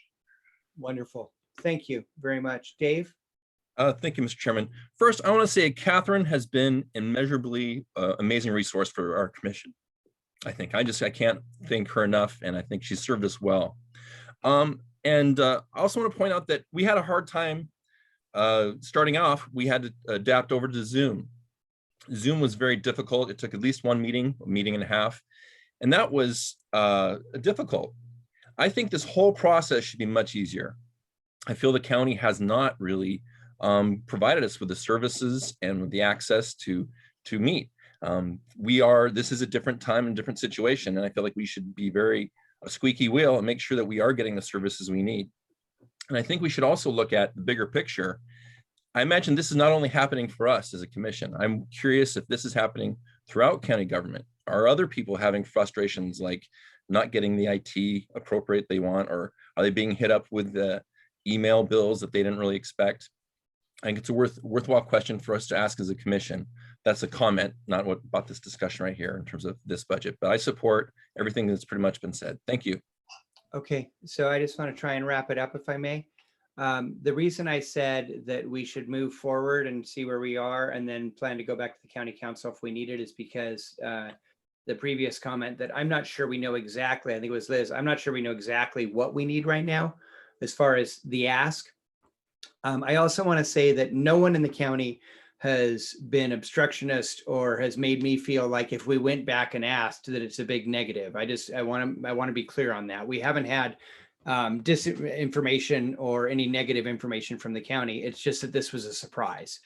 And so like Mylene said in her chat, I don't feel that if we went back and said, hey, look, we're going to need more, that it's going to be a big back and forth. I think that the county council and the county manager would probably be open to at least us having that discussion with them. And so what I would be prepared to do is try and work with Catherine and Olivia to finalize this and then come back and say, here's an ask. But at this point, I do think that we're prepared to start moving on looking for that number 2 staff, which again, as Olivia articulated, would be different than the just basic admin duties. And with Bill and others, we took that into consideration that Bill in the past has helped previous charter review commissions. There's others on this commission who can help. The idea from the beginning with that position was that we will still need, as Maureen and others pointed out, some, go-to person to say, hey, can you help us just do this or look at this? And so having a staff person to support those of us who are willing to put in more time is still a need. So my recommendation would be that we move forward with the budget as is, with an understanding we're probably going to need to go back to the county council, but we need to define what that ask is and not spend 20 minutes every couple of weeks with the full commission discussing our budget, but just know that we have the resources to move forward. So are folks okay with that direction? Yes. Yes. Okay. Okay, great. Thank you all for going through this. And Bill, thank you for reiterating that you're willing to help out as well. That's critical. And others too who stepped up. Okay, so we're going to move on to the committee report for operations.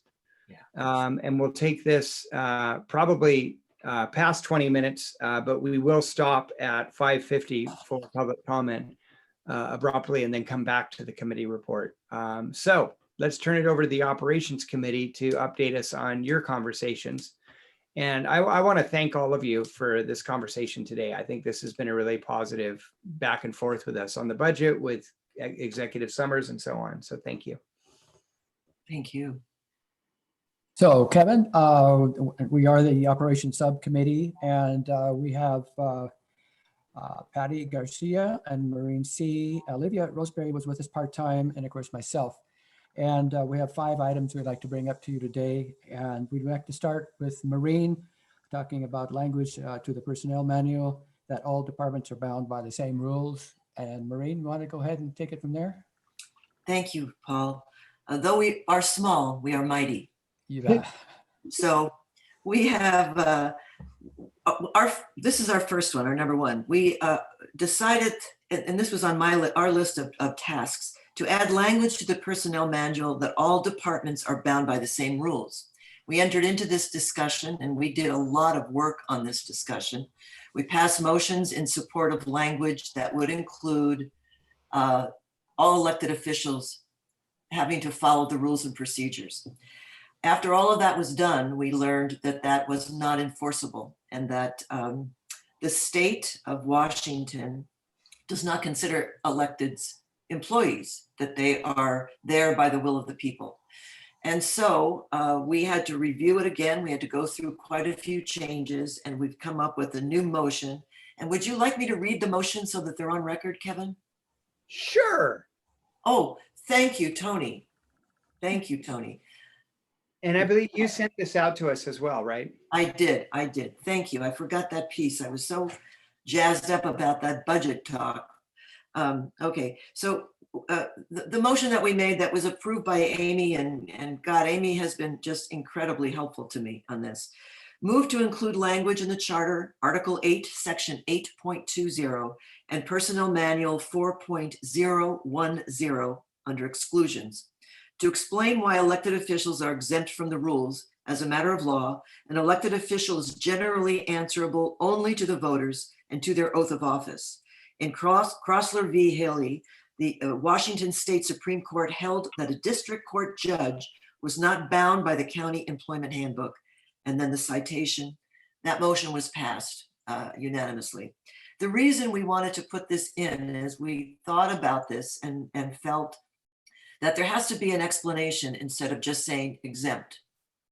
And by putting in this language into the charter, future charter reviews will not have to go through what we did. So at least there is a context for this and a point of reference.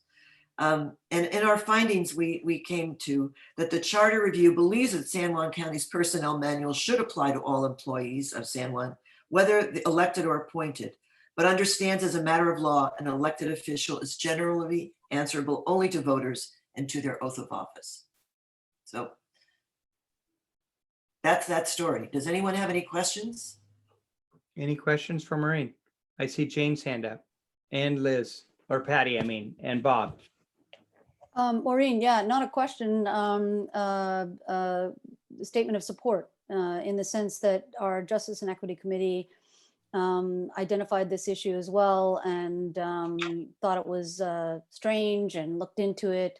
Unfortunately, fortunately for us, we didn't do as much work as you did in terms of changing the language before we found out rather quickly that that this cannot be changed. And in fact, all the other charter counties in the state have similar language in their personnel system section of their charters. So I think as a matter of making a point of clarification in the charter language, I think that seems appropriate.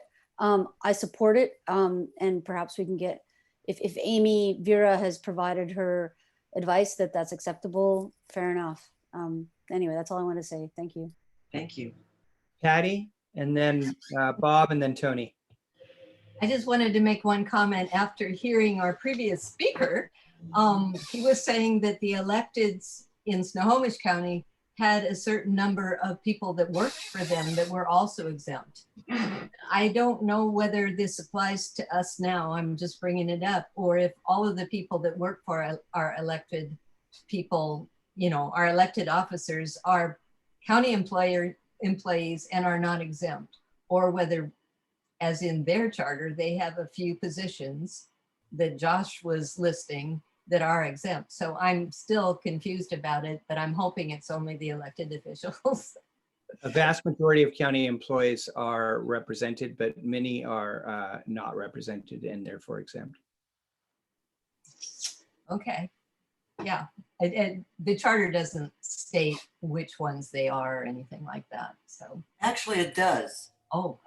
In the personnel manual, it shows the various labor represented groups that are exempt from certain parts of this. Yeah. So but I did not hear Dave Summers say that they were exempt. I heard him say that. If you look in the chat, Josh had listed a number of positions that were exempt, and that the elected official could just bring with them and hire and fire and do what they wanted with. So, which is different from our own. And yeah, anyway, I just wanted to clarify that. Shall we move on to item 2? You've got questions on this Oh, one. I'm sorry. Go ahead. So I see Liz, and then there was, I think, Bob too.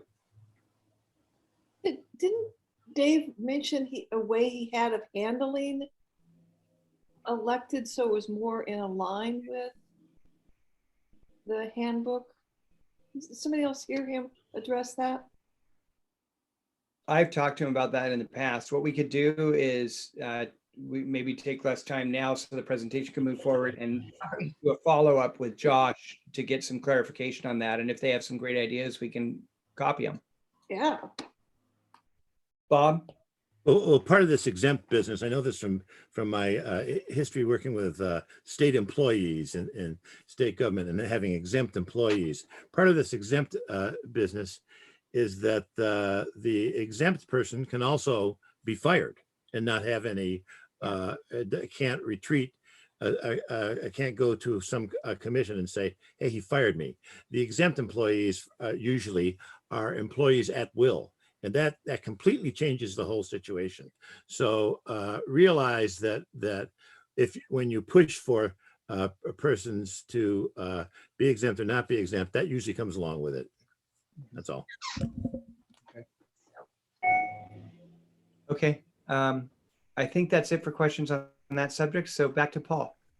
Okay, well, ready for number 2, and my Maureen, you also have that one too. That's about public records. Charter section 1050 retention schedules. Yes, okay. So one of the reasons our operations committee has 3 items on this list that we are going to refer to the full commission for sending in as an amendment. And part of it is that the charter has, it's a constitution for us. It has a lot of flat language in it. It doesn't really explain things. And there are areas in it that could be fleshed out and made more clear so people can understand what they're reading. That's why we wanted to add the language to the personnel manual on the exemption issue. Okay, so number 2 is public records. And this began because I am aware of departments that have done a great deal of scanning for the purposes of having it put on a software platform that could be shared online to the public. And I think that's a value that the public wants. And many people have asked me about it. And when I worked there, people were always asking about it. So we came up with some language that's on here. You can see the motion, which is pretty simple. And the language for the section to be added to 10.50 of the charter reads, San Juan County shall follow the local government records retention schedule as required by state law. Records with long-term retention value that do not contain information exempt from public disclosure shall be made available online to the public to the extent allowed by state and federal law. The county shall maintain a means to store and maintain in perpetuity records that can be accessed in a prompt and retrievable manner. The public records clerk will continue to make records available for inspection and copying according to the San Juan County policies and fee schedule. San Juan County values transparency in government. County departments shall strive to obtain maximum accessibility of their records and shall prioritize assisting citizens in accessing those records. To the extent feasible, frequently accessed records shall be available in an online format. This was also cleared with Amy. I worked with her on this. We blended her language with the language that we came up and approved in motion. And we think it's very important. It's probably going to be difficult for the county. They began the process in some departments, like in planning and in the county council, where, like, for example, the county council's proceedings were scanned. And they began a process in which they were blending it into a software, and something horrible happened. And it didn't work, and the project got tabled. This is our way of saying it needs to come back. The public needs to have records accessible. And the new updates online, the new updates on the website don't include records, not the kind we're talking about. So this is also an area we are seeking amendments to the charter that we hope will help fill out charter language, and we will be submitting this to the full commission. Great, thank you. Any questions on that subject?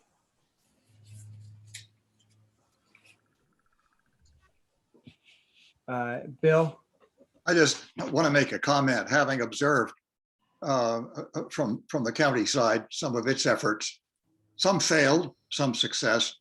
I know, having practiced in Philadelphia, that the original deed from King George to William Penn is kept on record, and it's there, and there's a reason for it. Technological changes wipe out whole swaths of stuff, and the transfer from one system to another is extremely expensive. I'm only pointing this out. I'm not speaking against this, especially if I'm asked to write it up. But I do want to point out that the burden, there have been demands on the county that have required the county to come up with 20,000 pages of documents within 2 weeks. This is no simple thing. And to take that kind of information and transfer it as technology changes or as glitches occur is an astounding burden. And I think we're going to find that if it's literally found out without any leeway, that the county is going to have a very substantial records retention department that does nothing else. And over time, that department will have to grow. I'm just pointing this out. I'm in favor of the policy, but the reality is going to be difficult for the county. Thank you, Bill. Other questions on this subject? If not, we can move on. Next one, Paul, please. Yeah, item number 3, ombudsman, and Patty will be talking about that. Okay, the committee took ombudsman or ombudsperson as we interpreted this to be an officer who would act as an advocate for issues perceived within county operations, most specifically personnel issues. That's how we interpreted it. However, after discussion with James Wolf, the county's human resources and risk manager, the committee realized that the personnel manual contains many guidelines on how employees can file complaints and follow chains of command to report wrongdoings. The addition of this paid staff position does not seem feasible. We didn't think so at this time. So we as a committee do not wish to pursue an ombudsperson at this time and will not recommend it to the full CRC. I would also like to mention that we considered a different kind of ombudsperson role, that in that it would be helpful to have someone approach with questions about traversing the county system. Even with the updated website, it's not totally intuitive. We discussed the possibility among us of having a volunteer connected with each major island senior center to act in this capacity, which would obviously require training. And I'm just mentioning this as something we thought about. It's not a recommendation for the full CRC or anything. I noticed when we were hearing about Snohomish County that the ombuds person there was more widely thought of for, you know, as somebody to approach with the public had problems with the county, and we weren't interpreting it that way. So we don't see a place for an ombudsman position right now. Questions from the commission? Dave? And Liz, did you have your hand up? I see Jane and Liz and Dave. So we'll go Dave, Liz, Jane. Thank you, Mr. Chairman. When I originally thought of this idea of putting it forward, I was thinking it would be a public advocate, more of a type of position instead of an internal, looking at internal policies. I hear a lot of complaint with the county government, but people really don't know where to go with it. So more of a position that would take on complaint with the county, not internally. But I understand what they're finding, and it makes sense to me as well. Thank you. Thank you. Liz? I can certainly understand the possibility of having a volunteer position. I just wondered about attaching it to a senior center, as in, I don't know that Shaw, Waldron, I don't even think Lopez has a senior center. We have a family resource center. So anyway, just to think that through a little bit and where it got connected with. Jane? Thank you, Mr. Chair. A question for the Operations Committee. The notion of a public advocate that we heard about from Dave Summers was an interesting notion. I'm just curious to know what the view or what the view of or the discussion of this committee was with regard to there not being some focal point to Dave's point he just made, that the community can go to have a doorway to understand how to interact with the government. And so I'm just wondering, because I wasn't quite clear, Patty, from what you said, whether this committee decided that that kind of public advocate doorway is not needed. And I'm just curious to know if that's based on. I don't know. It's just a question for you guys. If I may answer, I think that our committee sort of interpreted it differently when we started out, and we were thinking of it within the county itself as people with problems within the county. And then when we were talking about it, then we thought about, well, let's, the public has to have a way of accessing the county too. We knew that that was a problem, and that's why we were coming up with, well, how about volunteers, because they wouldn't cost money, or trying to not have that sort of thing. And yes, it wouldn't have to be senior centers, but we just thought about that. That's So I'm actually going to break us now. It's Okay, 5:51. Okay, So sorry. I want to go to public comment, and then we can come back to this. We will be going over on our time this evening, hopefully not by much. Any members of the public who would like to comment this evening, please take your turn on your video. And okay, Alexandra, please. Alexandra Guy of Orcas Island. two comments that I'm not sure where they fit in all of the things that you're doing, but I'm going to throw them out because it was triggered by the comments today. One is in every public forum that I've been involved in where there's a public comment period, it's never an opportunity to ask a question and expect an answer. And I've heard from various people who've tried to present things to the county council or other places where there is no place where the public can actually come together and actually interact. It's always, you'll hear my comment, thank you very much. I'm not talking about myself in particular, but there's just lots of places where I've heard people give a comment that includes a question, you know, asking the group, the commissioner, whoever, to please answer their question. And it just says, okay, public comments are now closed, and it never gets addressed.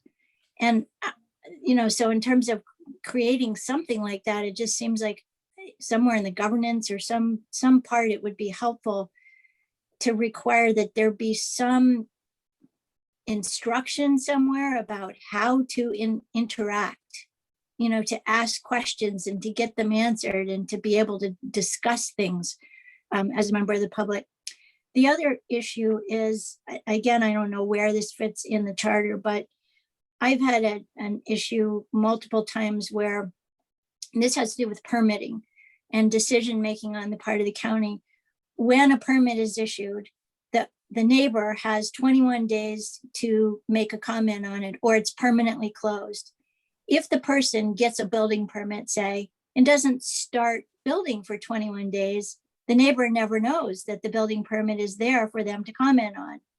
And this seems like a real problem, that there isn't any mechanism that I'm aware of anyway for notification that a building permit has been granted, so that the neighbors or the public in general have any opportunity to comment on it. And it just seems like that's a real problem, because a lot of people are suddenly faced with, oh my God, you know, look, my neighbor is cutting down an acre of trees. My neighbor is, you know, building this outrageous thing. And by the time they have a chance to comment, the person who's done it has already invested a lot of money into it. They're really invested in having it. And it becomes then an issue with community solidarity and, you know, just the sense of community on the island, because people don't want to live in a world where they're always having to fight against each other because they didn't have the opportunity, because there wasn't the communication channel. So, like, again, I don't know where that fits in, but I hope that there's somewhere that something like that could fit in there. Thanks so much for listening. Thank you very much for your comments. Rick, I saw you turn on your video. Yes, thank you. Again, I wanted to thank everyone for the committee and all the work you guys have spent. And just, if you want an old commissioner's comments, an exempt employee is under the guidelines of the employee handbook. They're just not unionized. So the only people that aren't covered by the employee handbook is the elected official and their number one deputy. So just for clarification on that. And I would double what you want and ask the county to give it to you, and don't spend any more time on it. Hey, Rick. I'd give it to you. Awesome. Any other members of the public, whatever you care to comment at this point in time? Okay, I'm not seeing any. Oh, Jonathan, did you wish to? No, that's a photo. Okay. Okay. Sorry, it looked like a video. All right, with that, we will close public comment and go back to the presentation from our subcommittee. Item number 4, we'll go back to Maureen, and it's language reinforcing anti-bullying. I'm sorry, Paul. Jane actually had her hand up just before we went to question. And I think that somebody else did as well. Was it Paul? So if we can go back to those questions, please, first. Sorry, Paul, if that's okay. Yeah, sorry. And I was intently listening to what we were just hearing from our public commenters. So I kind of lost my train of thought. But I think the point I was trying to make, or not the point I was trying to make, the question I was trying to ask was about the relevance of an ombudsperson, because I can completely understand what your committee deliberated with regard to there not being a need for that, given how comprehensive the personnel manual is. And our equity and diversity, or sorry, our Justice and Equity Committee also talked to James Wolf and Mike about the personnel policy manual and got an appreciation for how comprehensive it is with regard to internal complaints and that. But I am not convinced that there isn't a need for some kind of public advocate role within our county government to enable people to access someone. And I'm not talking about a volunteer from a senior center, but I'm talking about what Dave Summers spoke to, which is a public servant who knows the intricate workings of the bureaucracy of the local government, who can help field, like, direct questions and queries and issues and challenges to the right places within government, and actually in a way that kind of speaks a little bit to Alexandra Gayek's comment there, which is, you know, when you have an issue and you don't feel it's getting answered, where do you go? So, I mean, because yeah, that's all I'm going to say. I'm just saying, a public advocate, how much money does that need to be? Can it be a half an FTE or something? But I don't know. That's just my 2 cents. Thank you. Bob? I just, an idea occurred to me about this ombudsman public advocate thing. And if it's a money thing, and rather than completely give it up, you were talking about senior centers. What if, rather than senior centers, it was the public library on each island? And if people on the staff of the public library, if the council passed an ordinance and put out a couple of $1,000s total to train somebody from each one of the public library staffs to totally understand how the government works, and to be a resource for people to come in, because people love their libraries, for people to come into the library and ask, I've got a question about how this works. Could this, you know, and maybe this idea could go on that list of ideas that we send to the council. That's all. I was just going to say that I think that the question before the Charter Review Commission will be whether or not we think a public advocate or an ombuds person for the public. It sounds like the committee has made a recommendation, and that they were thinking internally, and so it wasn't needed as much there because they feel like it's handled. But there was a question of now coming up of, should there be one for the public, which it sounds like the committee, correct me if I'm wrong, did not dive into as deeply. And so I think the question we're discussing and what will be within our scope is, should that position exist, whether it's at a senior center or a library or whatever. I think that would be more on the county to decide what's the best way to make it work. But we would decide whether or not the position would exist. And so if people feel differently, let me know, but just trying to move us on. I see Maureen and Liz. I'll make it quick. What was on the task list was for an ombuds person type that was also be an elected person. Yep. And so we just didn't feel like, given everything else that the commission is looking at, that even should have a chance. That's why we took a crazy avenue and started looking at seniors and volunteers and the other thing. But by definition, an ombuds person is an investigative person. And the reference that you get in every single definition is in a caretaking home where there's misuse or a mistreatment of people. There's a person like an ombudsman person that could follow through and make a complaint and make sure that the state intervened, etc. So that's all I want to say. Just it's FYI. Liz? I want to ask the committee if they would be willing, if they don't feel like they've already done it, to go back to the drawing board as specifically towards for the public, and what thoughts that might produce for the full commission. I think that would probably be helpful, because as Maureen has said, the definition of ombudsman is not exactly what we're talking about here. We're talking about an advocate. And so our sense of direction wasn't focused for us to really move in the right direction. So Paul, as chair for that subcommittee, are you saying that you'd be willing to bring that back to a future agenda of your subcommittee for an advocate discussion? Well, I have a big committee, but I think the two of them, we could probably make some, Small but mighty. Yeah. Thank you all for that, taking it back on. You bet. Okay, so can we move on or not? Yeah, please. Okay, so item number 4, you want to take that, Maureen? Yes, thank you. This was the language reinforcing anti-bullying. And at first we weren't sure where to take this, because we thought that in the preamble and the other areas and other commissions that this might have a better place.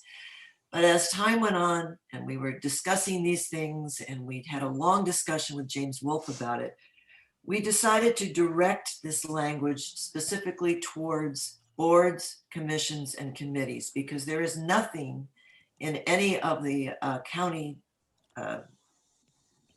paperwork that outlines any direction on behaviors in that area. So we felt this was a good use of that language, and we are going to submit this to the full commission for your consideration as an amendment in the charter. And it comes, and it also was reviewed by James Wolfe and Amy. And I'll just read it so it's on the record. San Juan County believes that all volunteer members of boards, commissions, and committees shall be treated with dignity and respect. The county requires that all meetings conducting county business should be free from behaviors that can be considered harassing, abusive, disorderly, or disruptive. This includes, but is not limited to, bullying, parentheses, verbal, cyber, physical, gesture, or exclusion, end parentheses, harassment, discrimination, or workplace violence. Please refer to the personnel manual for a more detailed definition of all those areas. It is the intention of San Juan County to promote safe and positive working environments that foster critical thinking and problem-solving activities for all our boards, commissions, and committees. We do not suggest an avenue for how this would be executed, except that it would be in the charter, and it would be up to the council to communicate that, because they're the ones that appoint the boards, commissions, and committees. Excellent. Jane. Thanks for doing some of our work for us. Yay, cross-cutting theme across the committees. Thank you, guys. That's awesome. Happy to take a final look at it, but yeah, very, very supportive of that. And it's consistent with the meeting that we had with James Wolfe and Mike Thomas on our in our Monday Justice and Equity Committee meeting. So thank you. I'm very glad to see that, because they echoed comments that are related to what you addressed. So it'd be good to get a final view on the legal side of that. But thank you very much. Excellent. Is that it? No, you have one more?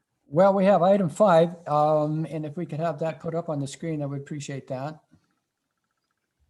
Tony is the best. I don't see that up here. It's on the bottom. There it is. Evaluate, potentially expand. Evaluate and potentially expand. Yeah, we're talking about department heads versus elected officials' salaries. Oh, that's not. No. Well, you have to go to 5 and 6 at the bottom of the list. Okay, so the actual presentation I was going to make doesn't seem to be here. It's below. Okay, and I'm not seeing below, so that's why I'm not. Can you scroll down? I'm trying to scroll Beyond, down. no, you can't, but whoever is sharing screen. Tony, could you raise that up a little bit, please? You keep going down. Yeah. Keep going. Down There, farther. there, No. Down, yeah. Keep going. Paul, Keep going No. down. Paul, Yes. This is what he you wants. did not respond to number 5 or 6. I had that we were not going to bring that up, so that's the reason why it was not here. So is that my error? I That's thought you what were just going to explain why. I'm not,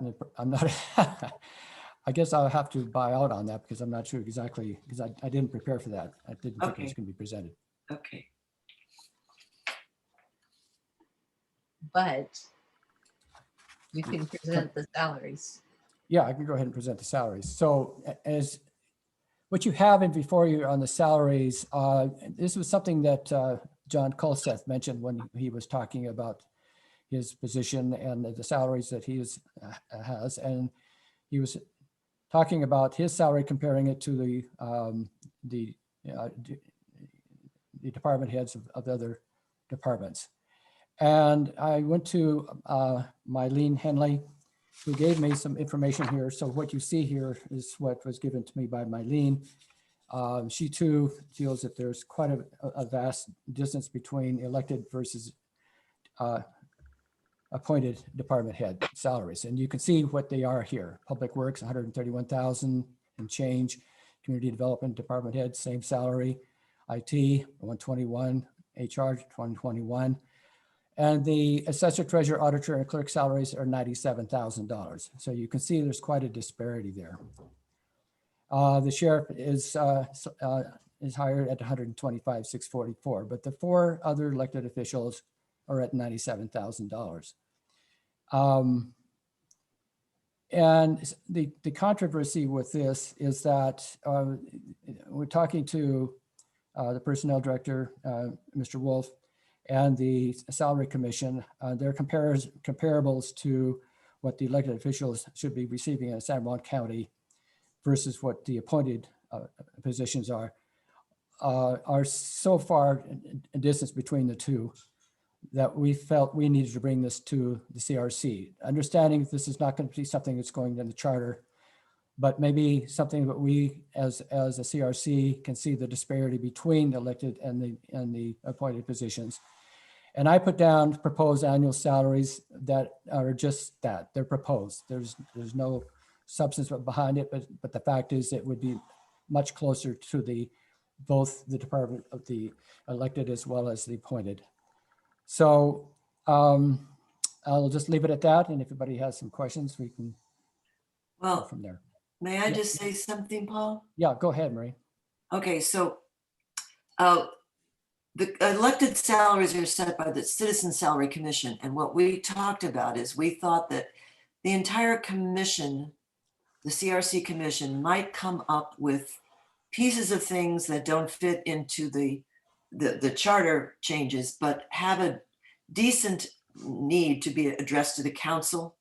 And so we thought something like this disparity could be put into a memorandum to the county council, the Citizen Salary Commission, and HR to just point out this and any other area that you think might be brought to their attention for their review. That's it. That's what we were going to do. I also have a copy of the last Citizen Salary Commission's report from last October. It has an annual salary comparison of almost all of our electeds. And I think the county council is in it as well. And we can send this to the commission if you're interested. Questions from the commission? Dave. Hear myself. Paul, was this the case when you were an assessor? Was this a problem at that time? The disparity was not as far apart then as it is now, and I don't know why that is. I do know that we were all paid the same as they are now, but I think that we had some elected officials at that time, such as our auditor, who was motivated to move and trying to keep up with the salaries of both the appointed as well as the elected. That has changed over time, and I don't have my finger on the pulse to know why that happened. Thank you. Tony, was that a hand or just swatting a fly?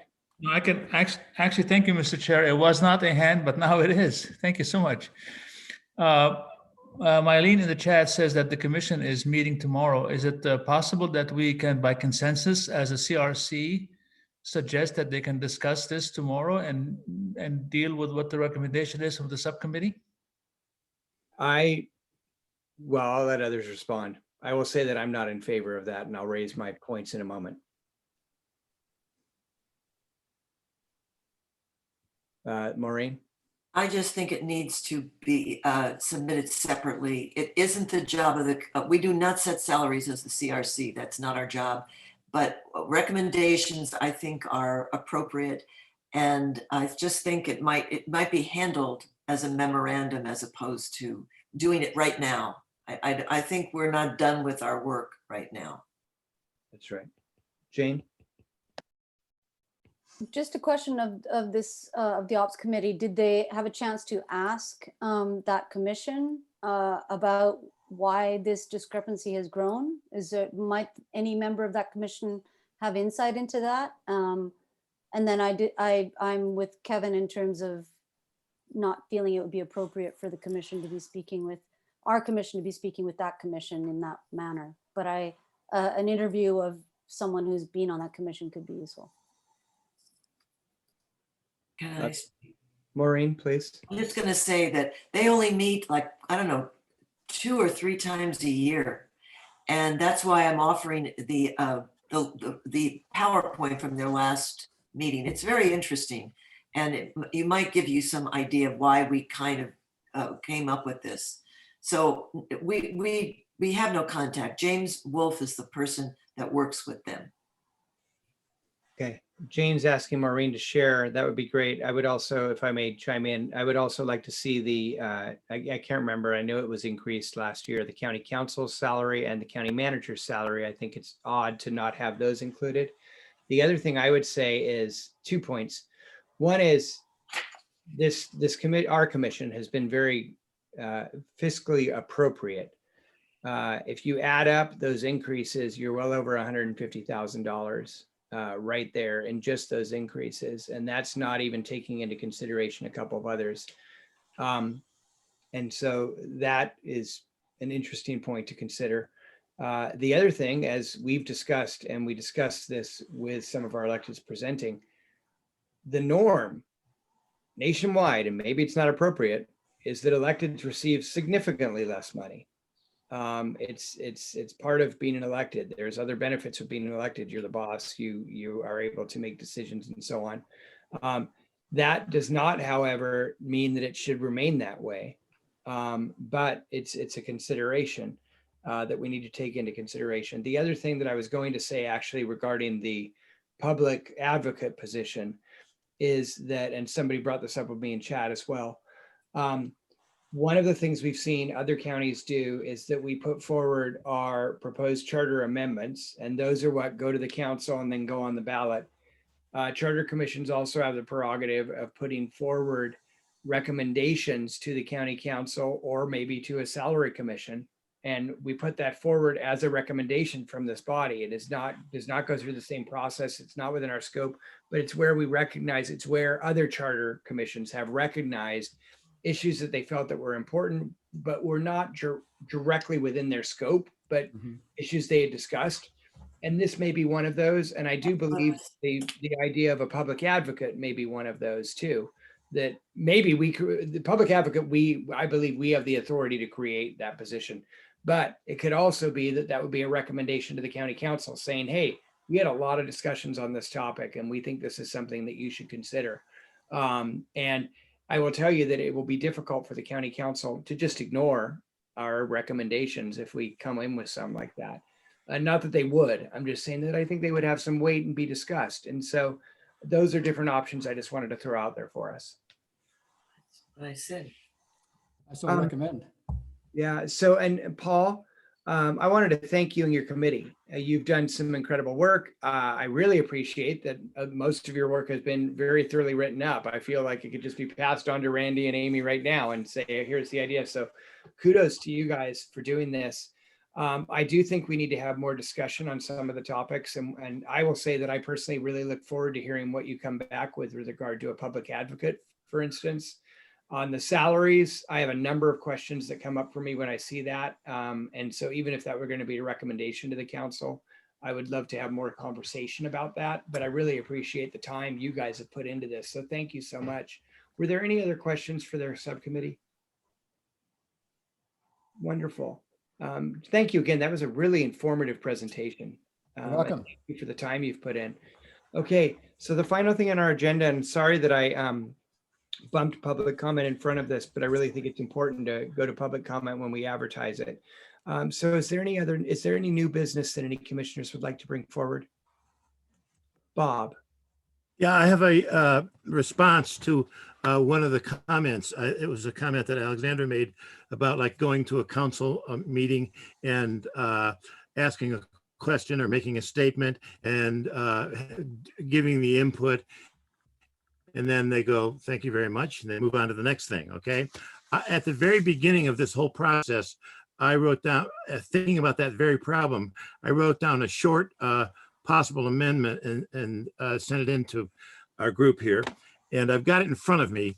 And what it addresses is it gets stuck in where the charter talks about rules that the council has to set up ongoing rules. In section 2. Bob, you froze again. Bob, you sound like a Star Wars character from the Creature Cantina. And it addresses this problem. It says rules of procedure. Add the following sections for the opportunity. Any committee return. Am I still Bob, frozen? Bob, we Am I heard frozen? like two Yeah. words. I think I know where you were going. If you could send it to all of us, I think that'd be great to look at, and we can talk about it next week. I'll do it. Thank you. Actually had 2 quick things under new business, and one of them responding to that.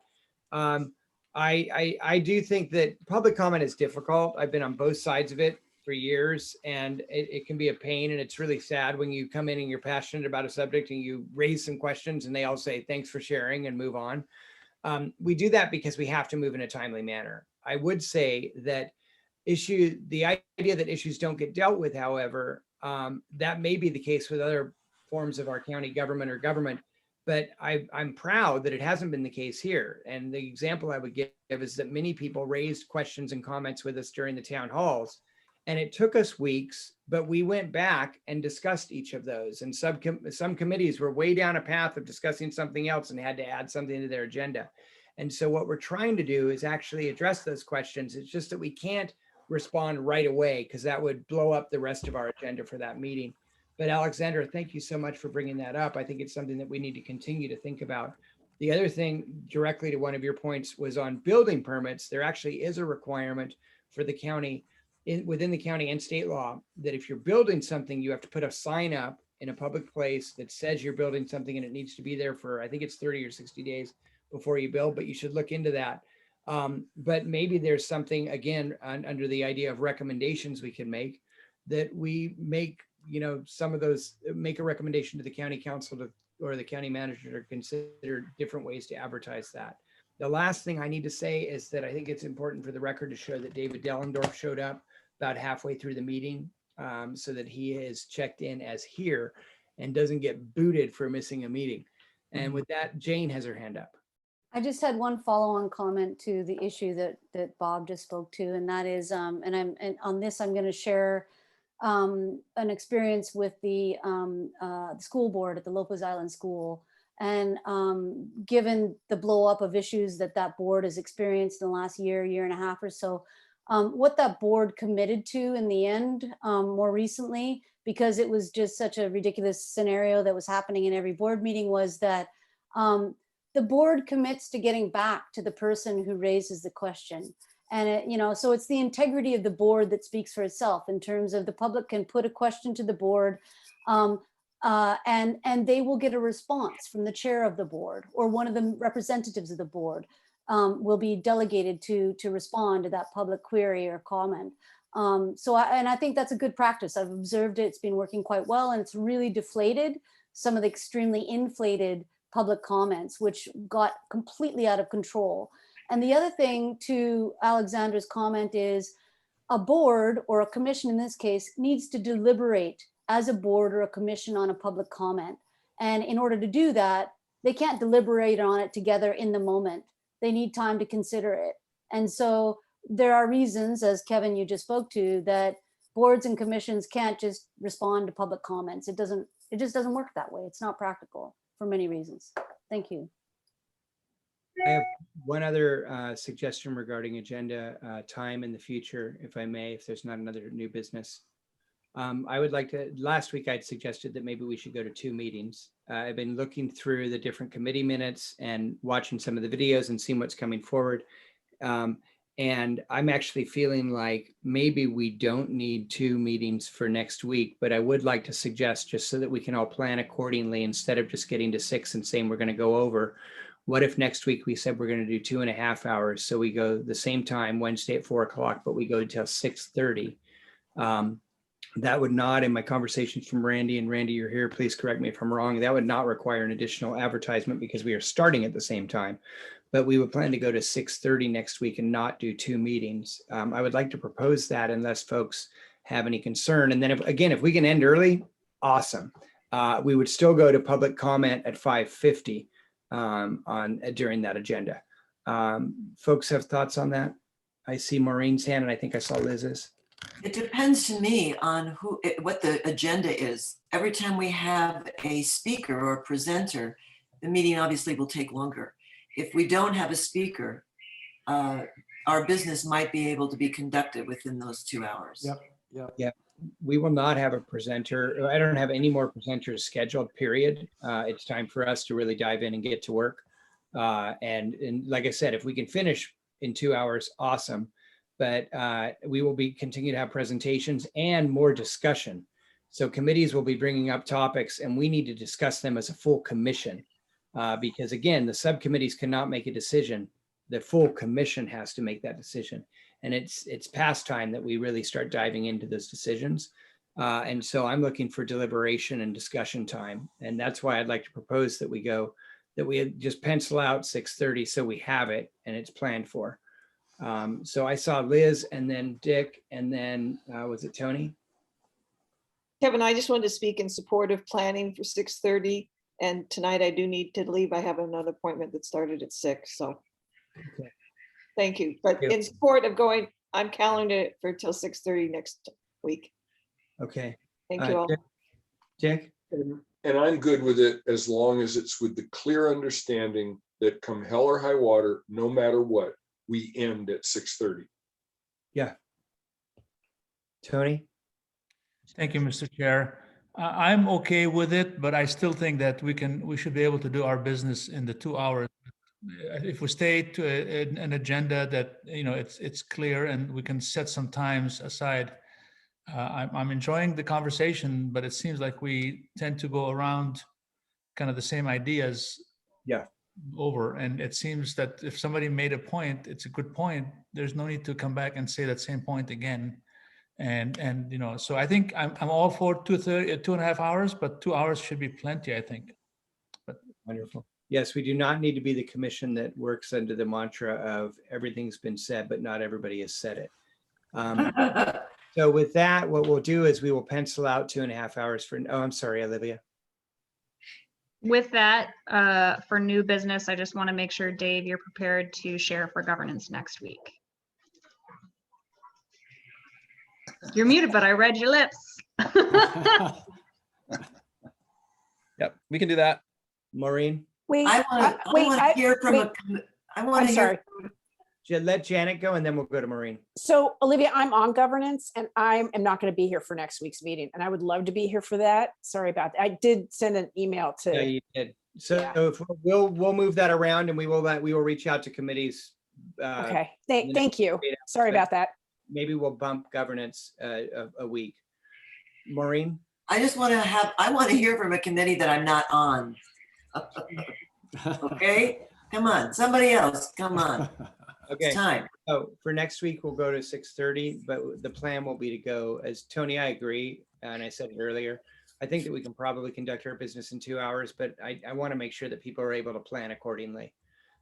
So we'll plan on 2.5 hours, and if we can finish early, we will. Again, public comment will be at the same time at 5:50. And unless there's any other issues, I would be happy to accept a motion to adjourn. Moved. Seconded. Second. All right. All those in favor? Aye, aye, Aye, aye, Object or aye. Aye, abstain? aye. There you go. Thank you, everybody. Thank you.